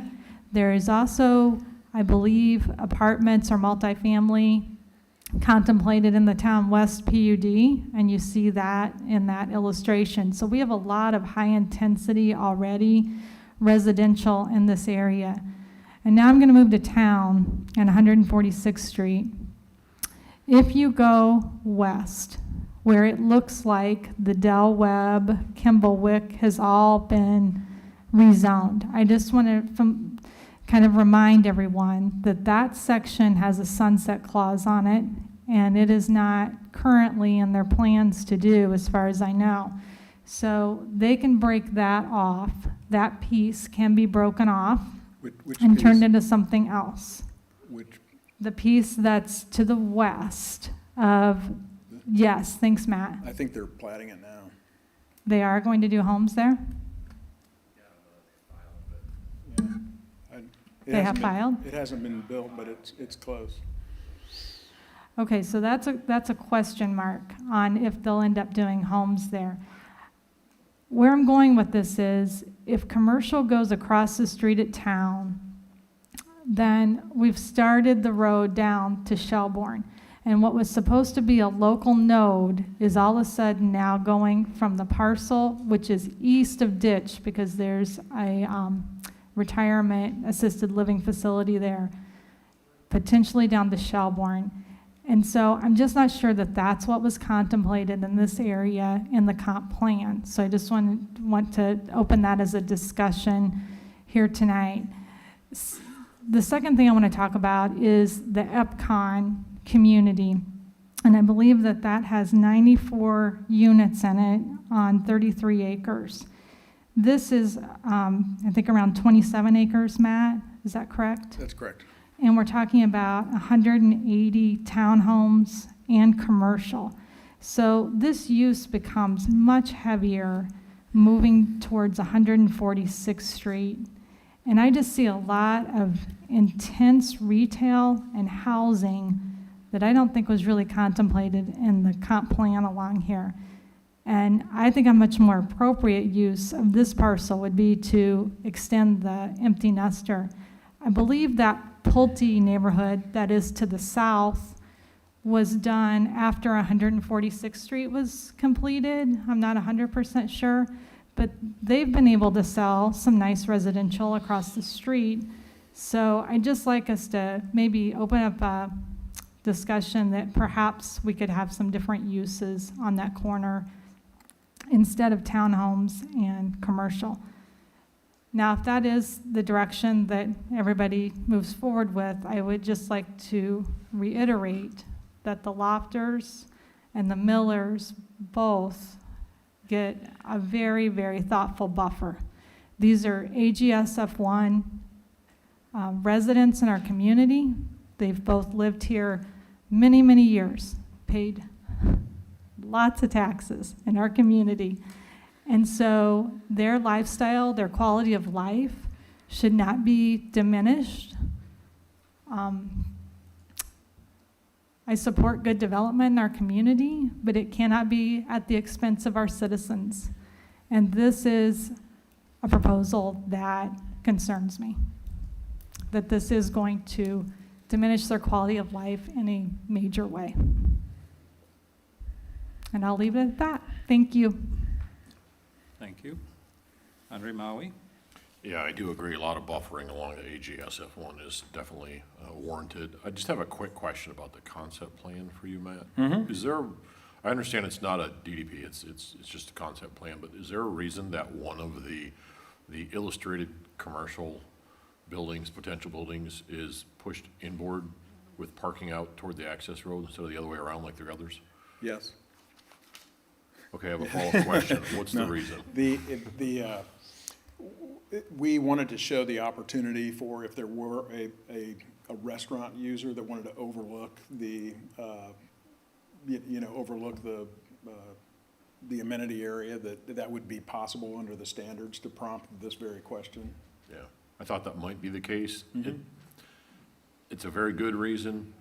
I still don't like the parking outboard, never do. I know it's something to balance, obviously. Sure. That's just my concern is when you approach and you see the building setback so far behind the sea of asphalt, so. And Laura is fluent in buildings exactly like you described, fronting streets, parking in the back, and that's why the majority of them are shown that way. But there could be an opportunity. I mean, these are placeholder, blocks. They won't all be the same shape, but that shows what it could be. So if there's something that we need to address in that respect, I mean, we're happy to do it. But the way the standards are written today, it would allow either or. That was it. Thank you. Thank you. Mike Johns? I don't want to repeat what everyone else said. I feel strongly with respect to the comprehensive plan, what we've already talked about. If we're going to have the buildings, retail buildings, I think I'd like to see them on Town Road, any retail buildings. I question the density and the need for townhouses in this area, and I kind of would like you to maybe just go back and explore and see if there are any other products that might fit in this area.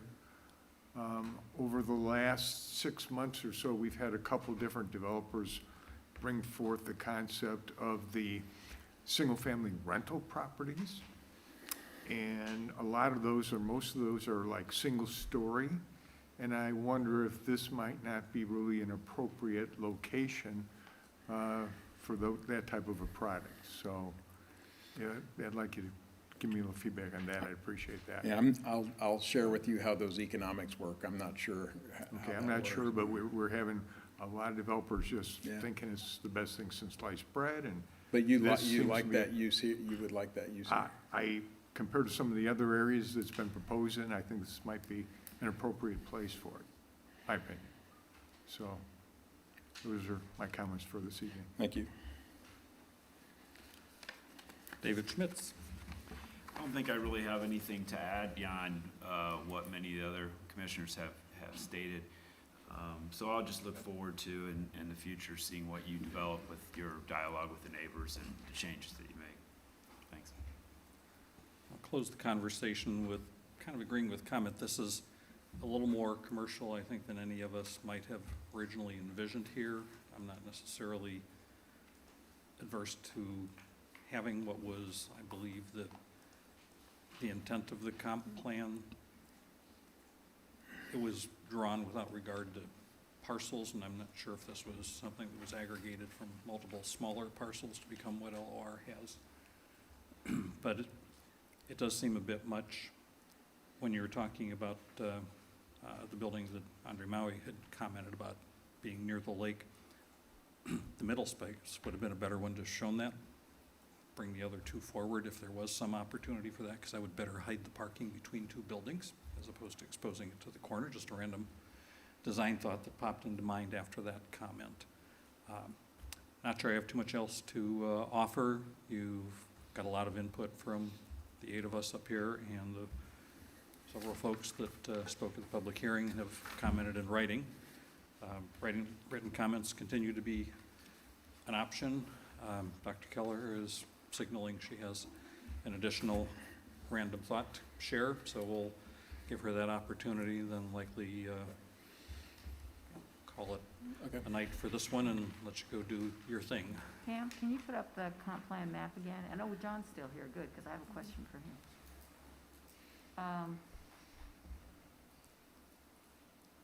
In the Del Webb product, yeah, the site, this is, oh, I'm sorry.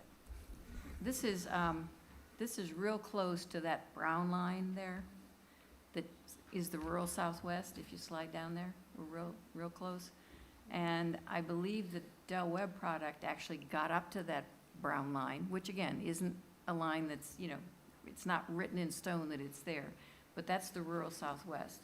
And the Del Webb transitioned with, correct me if I'm wrong, John, I think it was a 200-foot buffer? Or was it 100? Was that your project? I'd have to review them. Okay. It was a pretty big one. Yeah, we did emphasize We thinking did. hundreds of feet, not tens Yeah, of feet. it's at least 100, and it maybe is 200. And it's used for, it's not just dead space. It's used for, I think they had bird watching and yoga things, but it was significant. So we're kind of right in that same area, and I think that needs to be significant. Okay, thank you. As you said, you have to go off and do your thing, All right. so Thank you for your input. take a little time and do your thing, and we'll look forward to seeing you back whenever it is that's happened. Thank you. Last public hearing for the evening here is Courtyards at Spring Mill, PUD. Item number 2111-PUD-28.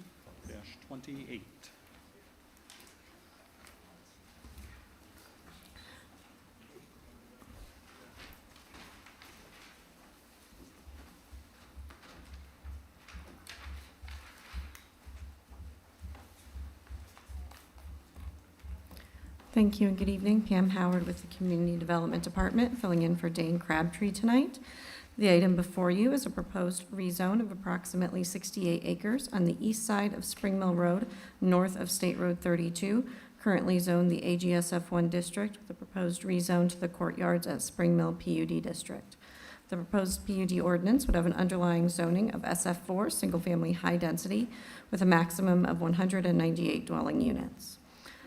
The comprehensive plan designates this area as new suburban and also includes this parcel in the Family Sports Capital Addendum 2 of the comprehensive plan. This item is scheduled for a public hearing this evening. It has been properly noticed and advertised, and the department has received several public comments, which have been made part of the public comment exhibit before you this evening. I do have John Dobashewitz of Nelson and Frankenberger here to present, after which both he and I will be available for questions. Thank you.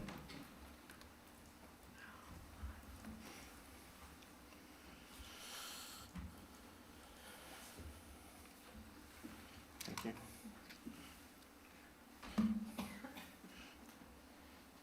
That's perfect. Good evening again. John Dobashewitz with Nelson and Frankenberger. Platinum Properties and Epcon Westfield LLC are the petitioners on this request this evening. Paul Rio of Platinum Properties, Brooks Longfellow of Epcon, and Jim Schoen of our office are all three here. Epcon, as I'm sure you're aware, it was an area of the development that was off-site but adjacent to and to the north of the petition you just received, reviewed earlier in front of the Plan Commission earlier this year. But Epcon is nationally recognized with more than 35 years of experience focusing exclusively on this age-targeted sector of housing. As noted, the matter before you this evening on this site is the request for the Courtyards of Spring Mill PUD and the corresponding empty nester residential community. The site is approximately 68 acres. It's on the east side of Spring Mill Road, north of State Road 32 on our map here, State Road 32 to the south. There's a approximately 60-acre commercial development here where the concrete plant was recently removed. The Wheeler Landing PUD is to our east. The two residential developments, Orchard View on the parcel here. Also on your Plan Commission, I believe last month, was the addition of a 6-acre or 5-acre parcel here as part of Orchard View. And then the Bannis property, which is Somerset residential, is this L-shaped parcel, generally in this vicinity. The site will serve as a residential transition from the more intense commercial uses to our east, as well as to our south, along State Road 32 to the existing residential uses I just described, as well as those to the north. These are all single-family homes in this vicinity. Several of these folks either wrote letters to the Plan Commission or attended our neighborhood meeting, and I'll touch on that later in my presentation.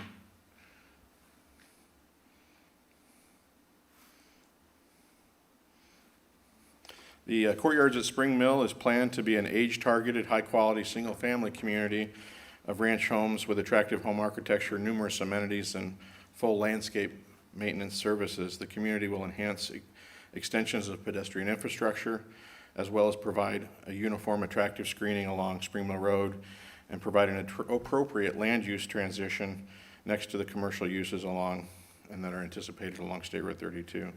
Further, as an infill site, the development does not require the extension of any new infrastructure and provides a high-quality housing option for this area, which will continue to encourage commercial growth along State Road 32. One of the comments, and to orient everyone, this is Somerset to our west.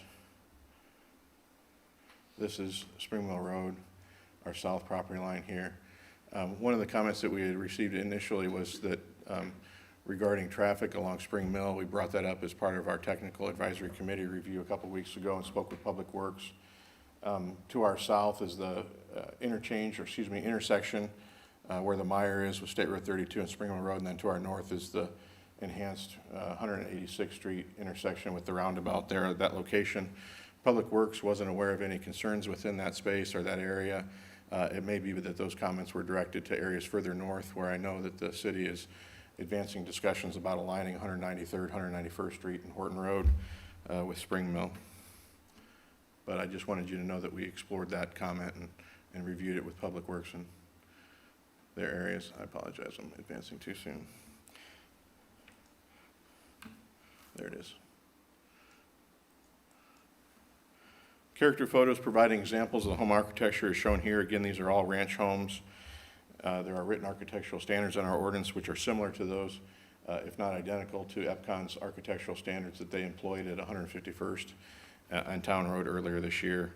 EPCON has a unique copyrighted courtyard home design that's recognized nationally for homes that are designed to meet the unique needs of those 55 and older.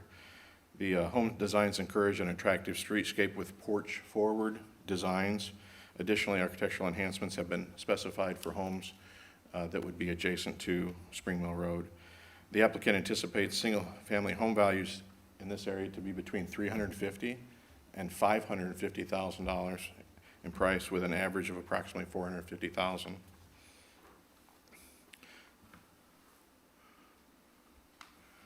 This is an exhibit that we provided that shows some of the amenities for the site.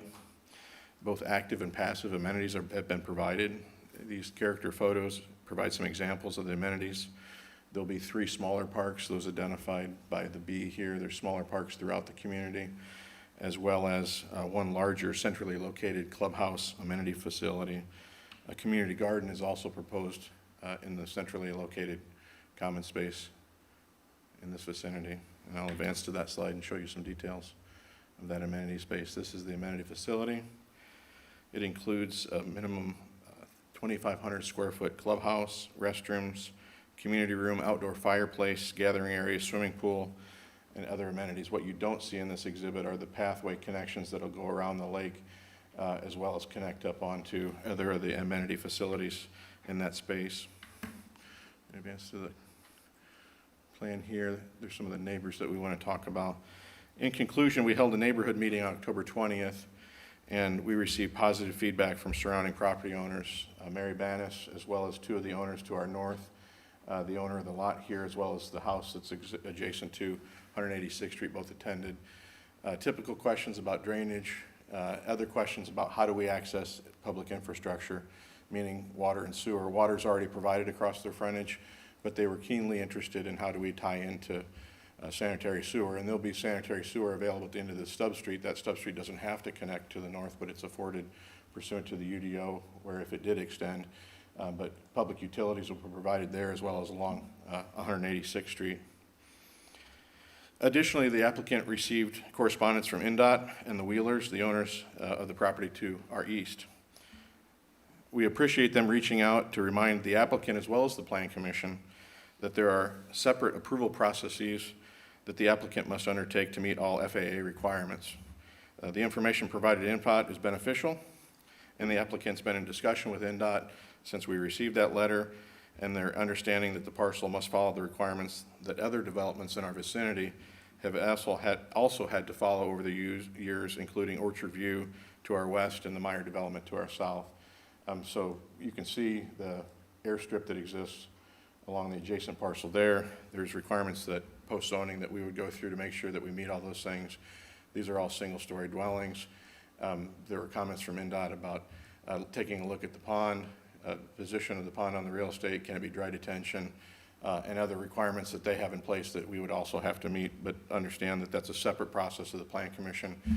It's not my recollection that NDOT sent correspondence to the Plan Commission on some of the other residential developments in the vicinity. I know years ago that when we worked on the area to the north, there was correspondence for NDOT, but when the neighbors' homes to the west of us were developed and the Meyer property to the south, as well as us bringing in other developments with those outlots, they haven't communicated. But all those developers are aware of the FAA standards and aware that they need to meet those, and that's no different in this case. Again, we appreciate your feedback tonight. There were four letters that came. One was the letter from the Wheelers, the other was from NDOT. The other two were supportive of the request, that other owner being the owner of that lot right there that provided written testimony to the Plan Commission for your consideration. With that, I'll conclude. Thank you. Thank you. Just real quick, how many lots are there? As proposed, there are 198 lots. Okay, thank you. I just wanted that before the public. Thank you. We will open the public hearing at 8:56 PM. Do we have any cards or any emails? I have no cards or emails at this time. Is there anybody in the house that has a thought that has just come to them that they would like to share with us? If not, I will close the public hearing at 8:57.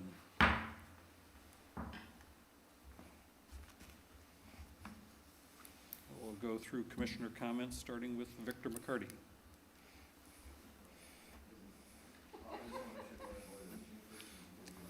Well, I kind of got mixed up last time, so we'll start fresh with you. Okay, I'm just making sure we're doing by the book. Okay, anyway. It was 1A and 1B last time, so you Okay, won this time. totally fine, totally fine. I'm not trying to get my way out of it, it's fine. All right, so I'm glad I asked the 198 lots, because I mean, with this area, that's just a lot. It's high dense in this area, so I mean, I would love to see that come down. I think the product is great. I like the number of amenities that we'll be using for this facility. I think that's great. I think with it being age targeted instead of age restricted, even though the price point's pretty high, that also opens up certain things. Going back to what you mentioned, John, in regards to traffic, and as everyone knows, I live in this vicinity, have my whole life. Right now, with the construction of Somerset starting, 186 is an absolute mess. And maybe that's something that staff can look into, of traffic cones are falling into 186 and it's making almost impossible to drive by, and becoming a one-lane road because it's already skinny with the amount of traffic that's coming through. West of Springmill, sorry. It's 186 with Somerset, so we'll be facing to your west, right across the entrance there. So in thinking about that, with Spring Mill's not that much bigger than 186 there, so I just like to, have that be taken into consideration in the future, because we're going to be having, whether it's this, Somerset, Orchard View, I can't think of it right now, I just had it on my head, but your other project just north of 186, Lancaster too. Yeah, Lancaster, thank you, yeah.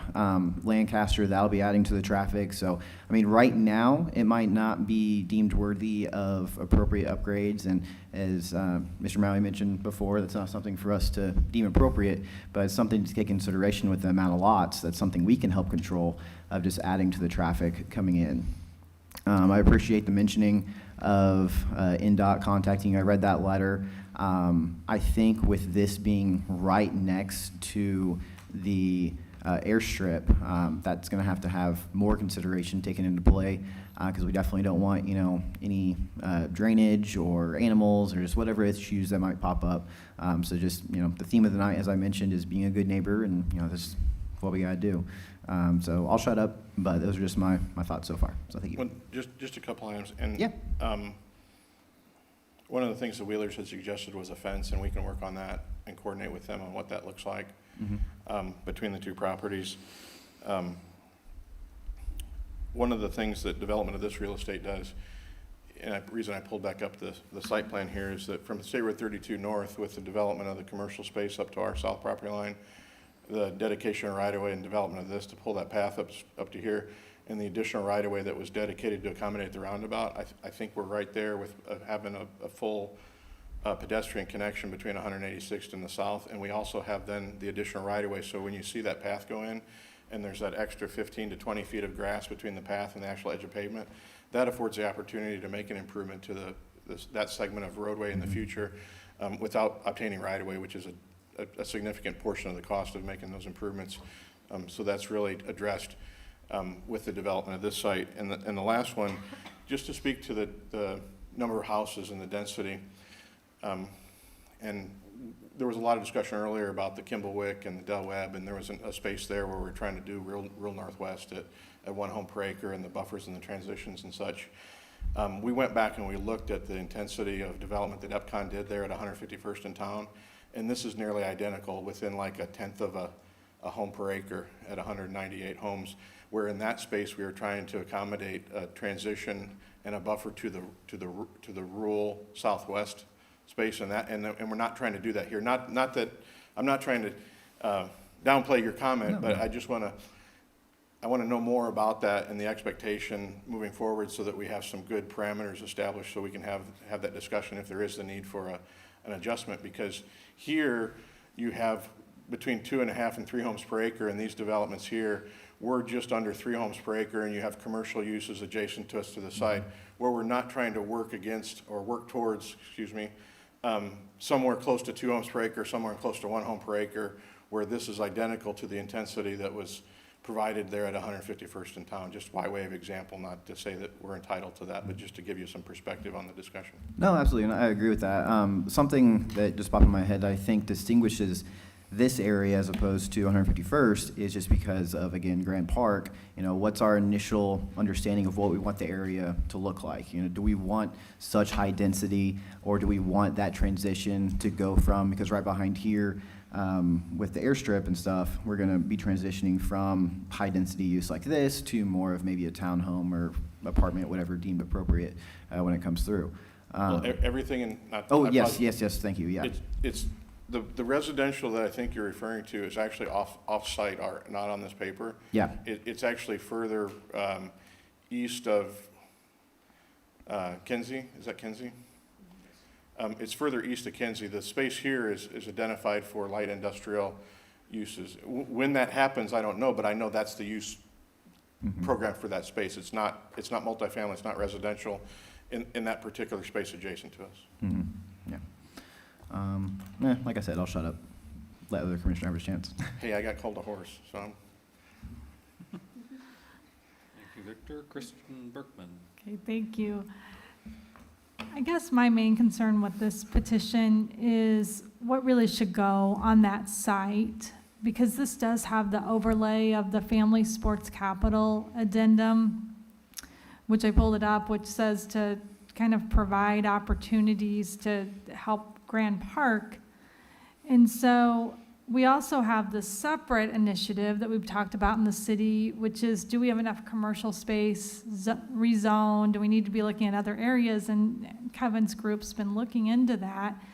So here's an opportunity to put commercial in an area that is, like you said, already adjoining this industrial zoning. And so I guess that's my main concern tonight, John, is should this really be residential? I know you're getting ready to say it's also new suburban, so no, is that what you're going to say? Okay, sorry. One of the things, and there's a lot of residential development that's within that Grand Park space. And one of the things here with the age-targeted community, and we've looked at whether or not it should be restricted to 55 and older versus just targeted. There's hundreds of volunteers that participate each year at Grand Park through various events, whether that's the Colts or on the way through that product. These are the folks that you want to live in walking distance from Grand Park because they're the volunteers that are going to show up and make that more successful. Not that it's not successful today, but make it more successful. I think from a residential standpoint, that's the type of residential that we're talking about providing in close proximity. One of the types. It's not. We're not going to fill neighborhoods full of coaches and support staff of players. That's again. There's a bunch of residential identified next to Grand Park. It's not those people. It's folks like that would be attracted to this space in close proximity to Grand Park, and the opportunity for volunteerism in a short walking distance to the facility. And so we also have Osborne Trails really close by. That's a very similar use. So I guess those are just the thoughts that I'll share tonight, that I guess I'm just struggling a little bit. Should that really just be a commercial site versus residential? I don't really have any issues with Epcon. I think they do a really nice product. So thank you. Thank you. And to draw the distinction there, both are high quality developments. The home starting here, and the finishes and the cost really starts where Osborne leaves off.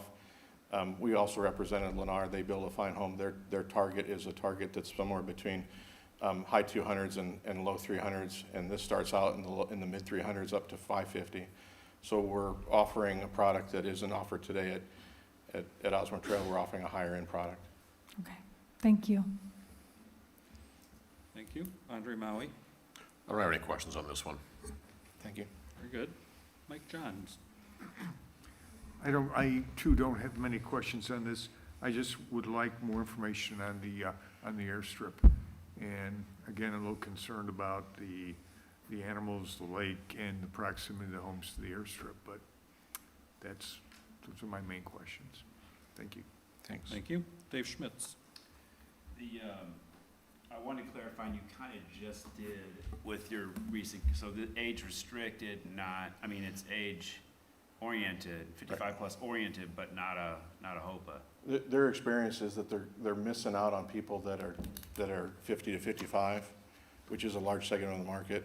And while they have some products in other locations that are age restricted by HOPA, this would be a proposal like the one at 151st in town, where it would be age targeted. Okay. Unless we hear from everybody and say that's a deal breaker for me. No, I just wanted clarification because I think one of the public comments referred to it as the 55 plus, which I get that it's targeted to it, but it's not mandated. So correct. Anyway, I just wanted to clarify that.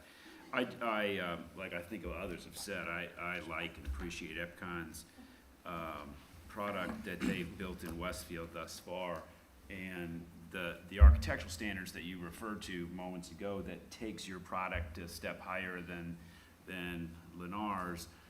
I haven't pored over the proposed ordinance, but that would be something that would be really important to me to make sure those standards are reflected there, so that that the end product is not this density that Epcon doesn't build, it goes to some other builder. So that would be something down the road. We'll sharpen our pencil and look at that, Dave. That was peculiar to me as well when we met with the developer and Epcon, because these are the standards that are identical to what was imported for the location on 151st in town. And there were a couple items that I thought could deserve review, so it's interesting that you bring that up. We'll take a close look at it and adjust things accordingly. Great, thank you. That's all I've got. Thank you. Cindy Spoljarek, anything further to add or comment on? I feel like Miss Negativity tonight, but I'm gonna have to go there. So when you read the staff report and it calls out some of the goals of the new suburban and the comp plan, there's several things about this that pretty much go against the things we encourage or don't get at what we want.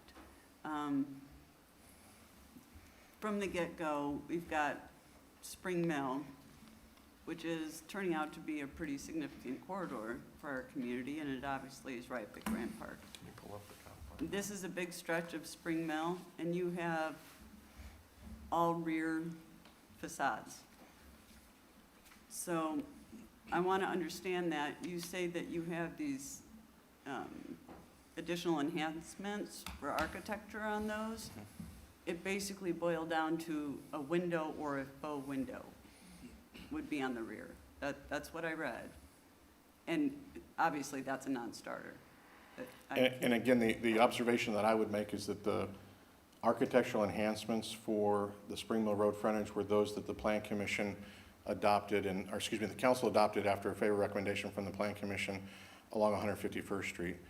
I can show you after staff gets through with the comp plan map, but I think that deserves attention. Are these going to have And- that wall thing that the other ones did, if I'm not mistaken? I mean, there was some kind of, A wall? aesthetically, it turned out to be more of a wall, unless I'm thinking about something else. Yeah, the Yeah, courtyards. and those are not rear living, those are side living, but there is a fence proposed, so it would be, there is a fence between the dwellings, between each home and that frontage. If you can go back to our slides, the final slide I'll show you.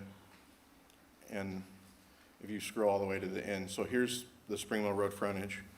And again, I wanted to start out where you, the Planning Commission and Council were with 151st and Epcot's product down there in Town Road.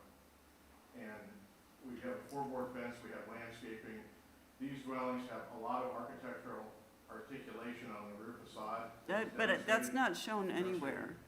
I understand, but what we wrote into the PUD, the same standards as the council and planning commission felt were appropriate along 151st Street. So if you're not seeing something here, let us know what that is and we'll work to incorporate those things in so you're more comfortable.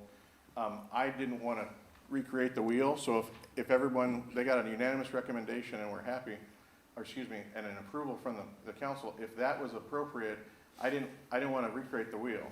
So if the wheel isn't what everyone thought the wheel was, let's get some dialogue going and we can work on that and come up with a plan that addresses your concerns.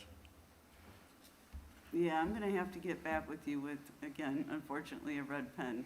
Had it not been for those standards that were previously adopted, I wouldn't be here with this. I would be here with something a little beefier in terms of what those standards are. But help us, get staff with those. That was also a hard corner that was close to 146, that wasn't at Grand Park, all these other things. So, No, I understand. If it's not, like I said, if it's not there, get us what you want there and we'll work to address that. You good? Yeah. I'll be back. I know. She's giving her red pen out. There's not much to mark up, I'll be honest, along those frontages. So if there's a target, let us know where that is and we're gonna work to hit the target. My biggest, go ahead, please. Well, why don't you just turn them all to face out then? Well, we talked about that at council too, and if we go back to the site layout, at this price point, $350,000 to $550,000 with the commercial area to our south, that map, so south on this one, north is to the audience. You have all commercial development from this point south on both sides of the street, and we didn't think those folks who would be at that price point between $350,000 and $550,000 would enjoy having their home face Spring Mill Road as much as you might imagine. I think if they were further away from the actual road, something more like Hazel Dell, and you have front-facing facades on Hazel Dell on different products, Noblesville, and you think about an Ontario. Yeah, we can take a look at it. It wouldn't be it's not their preference to have the homes that would face Spring Mill Road, and I know the approval of other developments and similar situated doesn't establish a precedent, but our thought was that that same consideration was given to, this is the Somerset, the Orchard View is down here, and they have a similar situation where like the Plan Commission saw last month, the home's back against the street. Again, that's an observation. It's not our expectation that you would feel the same way about this product, but we're just trying to follow the design that was accommodated on the other side of the street.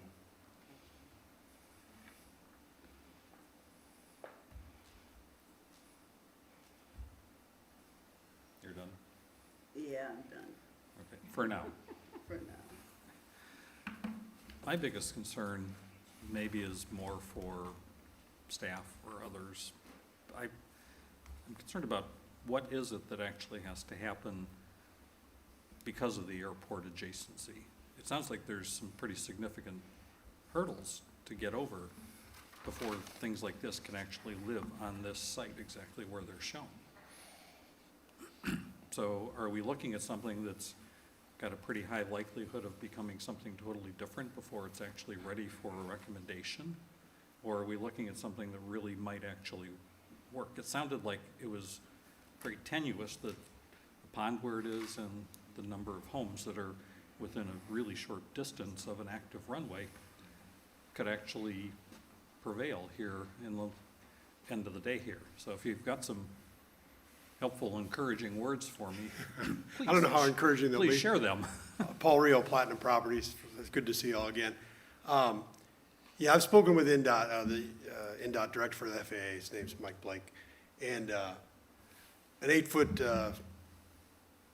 vinyl chain link fence is basically what they ask for to keep wildlife and kids and rabbits and things off the runway. Their biggest concern, frankly, isn't the height. They have height restrictions, and they have a center line of the runway with a, slope and run. Ranch houses, there aren't many that back up along there. So we've talked about the height of the buildings, not too big a concern. Fencing, a must. The detention scares them all with geese, ducks, wildlife. They prefer dry detention. If the water's there and 2 days later it's gone, that passes muster. Otherwise, we'd have to look at moving the detention to another part of the property, or breaking it up into a couple of lakes that might serve better. So we're aware. We've spoken with the reps from the Wheelers as well as the NDOT FAA group. So I'll use a quote he gave me, which I hadn't heard before, which is, "It's just a long way to yes." Which, in other words, you're dealing with Very bureaucracy, helpful. and you have to file a lot of paperwork, and you have to do drawings, and you have to show slope and run. Yeah. But, the interesting thing is, it doesn't concern them whether there's 6 flights a year out of here or 600. It's all the same math. Right. And A of course, the runway's a Wheelers runway's a runway. have Wheeler Landing, and, they've got this all laid out for industrial, and, it'll go away someday, but, maybe it's 20 years from now. We don't know what the market will do, but, so that's, cart, horse, we need to have an approved project to pursue the FAA requirements. No, we don't have anything to pursue if we don't have this step. So that tries to clear it up a little, but there are things we'll have to do. All right. Somebody made a comment about another type of product. Long ago, when Wheeler Landing was first coming through the various bodies that ultimately ended up approving it, I had a discussion with that team about, did you guys ever consider acquiring this property? Because it obviously wasn't theirs. Because it sure seemed like, and I am a fan of aviation. I've flown myself in decades, but it was fun learning to fly, and would love to do it again if I ever had the resources. But it's an airport I wouldn't want to see go away or become compromised. And it seemed like this would be an opportunity maybe for some sort of a fly-in community. Mm-hmm. There are a bunch of them around the country. They're not real prevalent. But I gotta believe we've got a market for something like that. It sure seemed like a terrific opportunity. Maybe they really weren't interested. They kind of said they were, but it might have just been. I think their Nodding. perspective is the industrial ground will pay a lot better later. Well, there were a lot of things, I'm sure, But behind I'm not speaking for the Wheelers, but there's a small grass strip north of here. I think there's one in Noblesville, there's one in Greenfield that we've done some development, helped some folks around there. So, they're doable. They're just, it's a lot of paperwork. Seems like it'd be a great benefit to a grand park to have something that could benefit more from the existing facility that we have. if that's just not ever in the cards for anybody, then it doesn't matter what Jorge thinks. Right. So there's a lot of positives to what you've shown here. I just had this kind of overlying concern that Well, I think how much we time did are as we well. putting into something that, I guess it is a chicken and egg kind of thing. that- Well, we were immediately concerned about the airport when we looked at the property. Mr. Walker owns it. He's half a Countryside, half a Maple Knoll. He keeps moving out in Westfield, and we always seem to run into each other. But this is Mr. Walker's property, and the first thing we did was we looked at the legalities with the airstrip. What can you do? What can't you do? How far away do you have to stay? Those type of things. So the Wheeler's letter is informative, but it's very similar to what the FAA told us, what we would have to do. But like you said, there are people who might benefit from keeping a plane there. They keep about 20 small planes over there now. Someone might live here that would use that as a fly-in neighborhood. So right now, my biggest concern, frankly, just putting my cards on the table, is where the detention goes. If we can make it dry, or do we have to move it around in a couple of different ponds, or maybe shove it further towards Spring Mill? So we'll look at that as we Or get a put it little bit further. underground. I'm sorry? Or put it underground. Put it underground. It's happening more and more. Yeah, I know, it's interesting that that is happening. I'm sorry, that's enough for me. So, all right, I appreciate that input. I'll call it done at that. Do you have something further to add, I were you didn't saying? get anything. You want to skip me? Oh, that's right. You skipped me. I had started checking you off and I scratched it off before. No, I'm supposed to this not is make one. I mistakes didn't- because I keep this in front of me, but But- I had too many little X marks because we had public hearings that Okay. didn't end up with motions and votes, which had spots in Well, here. first of all, I So, worked with Epicon when they completing first things, came here Dr. years and Kelleher. years ago. I think they have a great product. I like the one you're doing down at 151st or whatever it is. As I recall, it was, the problem I have with this is it's very linear. I think the one down at 151st, maybe because of the constraints of the land or whatever, it was prettier. It wasn't just a grid. So that's the first problem I have. And if it became not a grid, you probably would lose some dwelling units. The pond, I'd much rather see, I think you're gonna have a problem with the pond where it's located because of the birds, you know? It would be nice if you could have several. I think it would be better for the airport. I think it would make a more creative design that wouldn't be so linear. The other concern I have, and it's one that I don't have an answer to yet, is how much of this product do we have in this area or other areas? And I don't know if staff has a map that shows us, you know, we get the presentation that these people are gonna wanna volunteer at Grand Park and all that, and that's great. But how many of these do we have? I don't know. You know, it's like, I don't know where I am, so I don't know where to go next. And I guess I'd like some input from staff on, or John may have a better feel for that, of what we've got in the area. Because we did want to provide in our comprehensive plan a variety of housing for different incomes, different activity levels, all that. And I don't know where we are. So, I mean, that's not this project in particular, but it's just, I don't know where we are. I think my biggest issue is that it's too linear. It's probably too dense. And if you take out some density, you can probably be more creative with the design. I won't go into the architectural things at all, but I agree with Cindy. I think if this is going to be a more upscale neighborhood, probably those need to be looked at, which you have already thought of. And I guess those are my big ones. Thank you.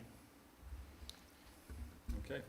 On that note, real Something quick, just further? in mentioning similar products, when I first saw this, my mind went straight towards the Maples at Spring Mill, just south of Meyer, the northeast corner of Spring Mill, in 171st, just across from St. Margaret. Thought that was similar to this, as well as you just go north of here and you have Osborne Trails. So in terms of volunteering from the retirement community, I mean, we kind of already have that a little bit. And I volunteer out of Grand Park all the time, and we see a lot of under 50-year-olds. So, you know, it's just, again, that balance and that transition for the area of what will be best. I think the biggest concern just, again, is the runway, so. I get one more. Please. we have to pick an underlying zoning for a PUD. Originally, when we wrote the PUD ordinance, because I was involved in that a long time ago, it was for a developer to be able to put multiple uses in a project, like the other ones that we saw here tonight, where there was retail and, you know, residential, and it really started with Bridgewater, so they could do lots of different uses. We didn't have a zoning ordinance to fit that. And one of the things that we wanted to make sure was that the PUD was written so that it allowed creativity and a mixture of uses, or just creativity. But it wasn't something that simply allowed higher density, less open space, things like that. So I guess my question for you, and you don't have to answer it tonight, is you've picked SF4, which has a square footage per lot of 9,000 square feet. You want to decrease it to 6. This is from the staff report. Has a 40-foot lot frontage. You want to go to 35. All of these things are less, higher density.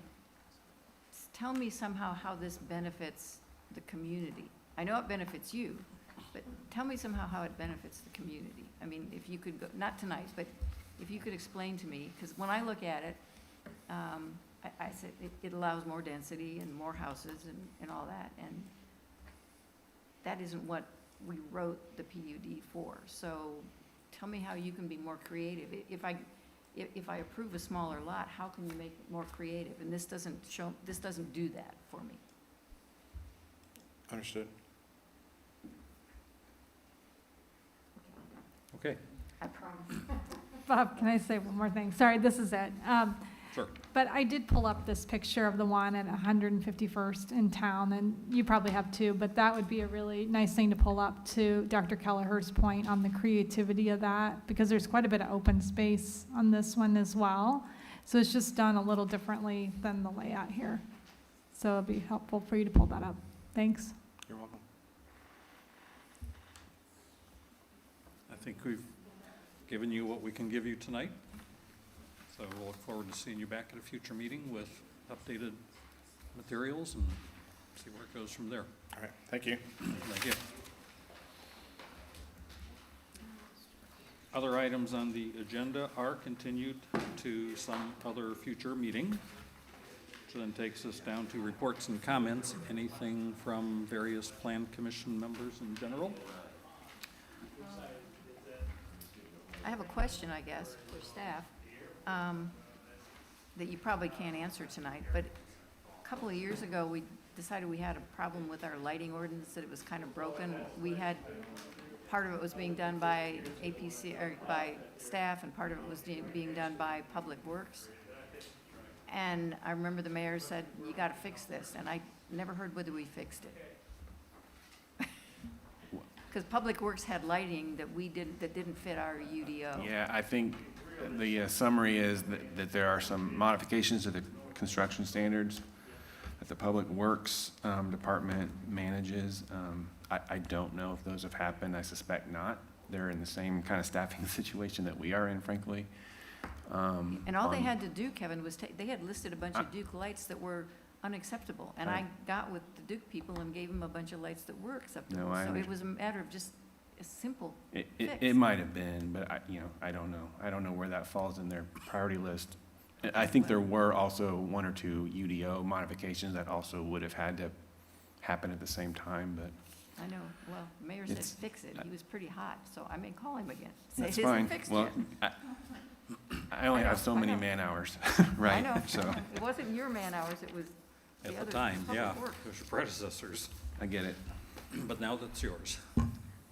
Bob, may I ask a quick question? Please, yes.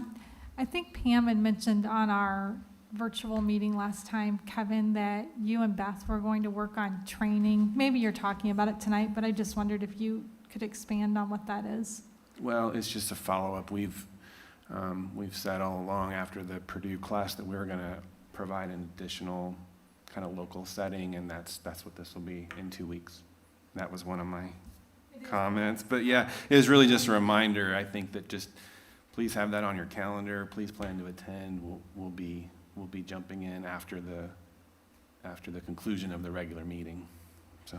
Wait, that's at our next meeting? Yep, on the 15th. Okay. So we don't have to spend hours and hours doing tests, like No, this will just be a live session with Beth and myself and maybe other team members, but yeah.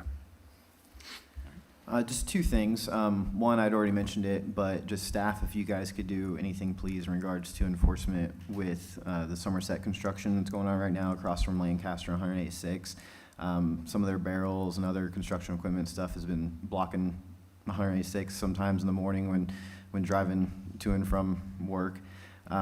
So that's been something that's just been hindering traffic along those lines. But then two, on a more positive note, if I can speak, on Friday I was a judge at the high school, since I work there, for the architecture class, one of the architecture classes, and the students were tasked with doing different designs, whether for business developments or housing developments, whatever it may be. And I just wanted to publicly commend our students at the high school in architecture classes, because they're just doing a tremendous job. And I'd even commend or implore some of our developers to reach out to some of our youth, our students. Just what they're doing just really captivated me. I was like, man, we could use some of this here in Westfield or some other type of projects. So I just want to really give a huge shout out to our Shamrocks for doing an awesome job in that regard. So. Good to hear. There's not an architectural firm around town that's not hiring right now, so just tell them to keep that in mind too. Once they turn 18. All right. One of our council representatives have a council report? I can do that. Council did meet October 25th. We started the meeting with the examination report from BKD and Baker Tilly that Mayor had authorized quite a while ago. It's been over a year, I think. And so we were issued copies of both reports coming from Baker Tilly and BKD, and that is also on the website if you're interested in hundreds and hundreds of pages of documents. The smaller report, I would say, is something that you actually may want to take a look at, because it had some good advice, if you will, in terms of moving forward in our processes and just the way we do things. And I thought it was particularly helpful. So, and then we approved 2 resolutions concerning economic revitalization areas for both Wrights Grand Park and Ortho Indy. We approved an ordinance for the building corporation, authorizing the execution of a lease, sale of certain real estate, and the issuance of bonds for the new fire station. So that's all ready to go. And we approved the 2022 non-elected salaries and the equipment lease financing for primarily the public safety, few items that they needed, their vehicles. And then we had the landing 161st PUD introduction. That was it. Thank you. We did not get a BZA report last time in the interest of a record-setting short meeting. Care to update us tonight? That's right, I did not want to mess that up. We did meet, BZA met October 12th and had, I think, 4 petitions. Indy Latin School at 146th and Shelburne Road sought a variance to, in essence, modify the buffering requirements. They had a tract that they're only developing the southern part along 146th Street, and the other half of the acreage is quite a bit farther north, and they wanted to apply the buffering to the part that they were developing at this stage with no plans to develop the northern half. If they do, then the buffering would kick in for that, obviously, when that would be developed in the future. That was approved. There was a very minor pool location variance in Maple Ridge subdivision that was passed, approved. An individual had on 206th Street, just east of the Monon, and kind of a weird little orientation. He basically wanted to construct an accessory building, but the lot configuration was really weird with respect to the right-of-way. It's kind of like a second row house behind the row houses on 206th Street, so it was all jacked up with meeting the requirements, and basically we accommodated the construction of the accessory building. He had one now, he's building a better one, and that was accommodated. Finally, there was a variance of use to permit a beauty salon essentially on Park Street, just west of the Estridge condos. On Maple Street is the north-south street that it's on. And that's like many of the things that have been approved in that area, that has a time limit, I believe a 5-year time limit on that variance. And they're presently at the corner at 32 and Union, but they're moving to this house on Maple Street. And that was it. Thank you. Have we already stolen staff's thunder, or is there something else? Yeah, most of it, but that's okay. No, that really is okay. The only other thing I did want to announce is that we recently promoted both Caleb Ernest and Dane Crabtree to senior planner. Well-deserved, so just next time you see them, congratulate Pat on the them. back. So, yep, that's it. Excellent. Thanks. All right, next meeting is November 15th. We'll have the usual agenda and then some fun stuff. So is there a motion to adjourn? Motion to adjourn? From Victor, is there a second? Second. Second from Kristen Berkman. Is everybody in favor? Please say aye. Aye. Is there anybody opposed? We are adjourned at 9:35.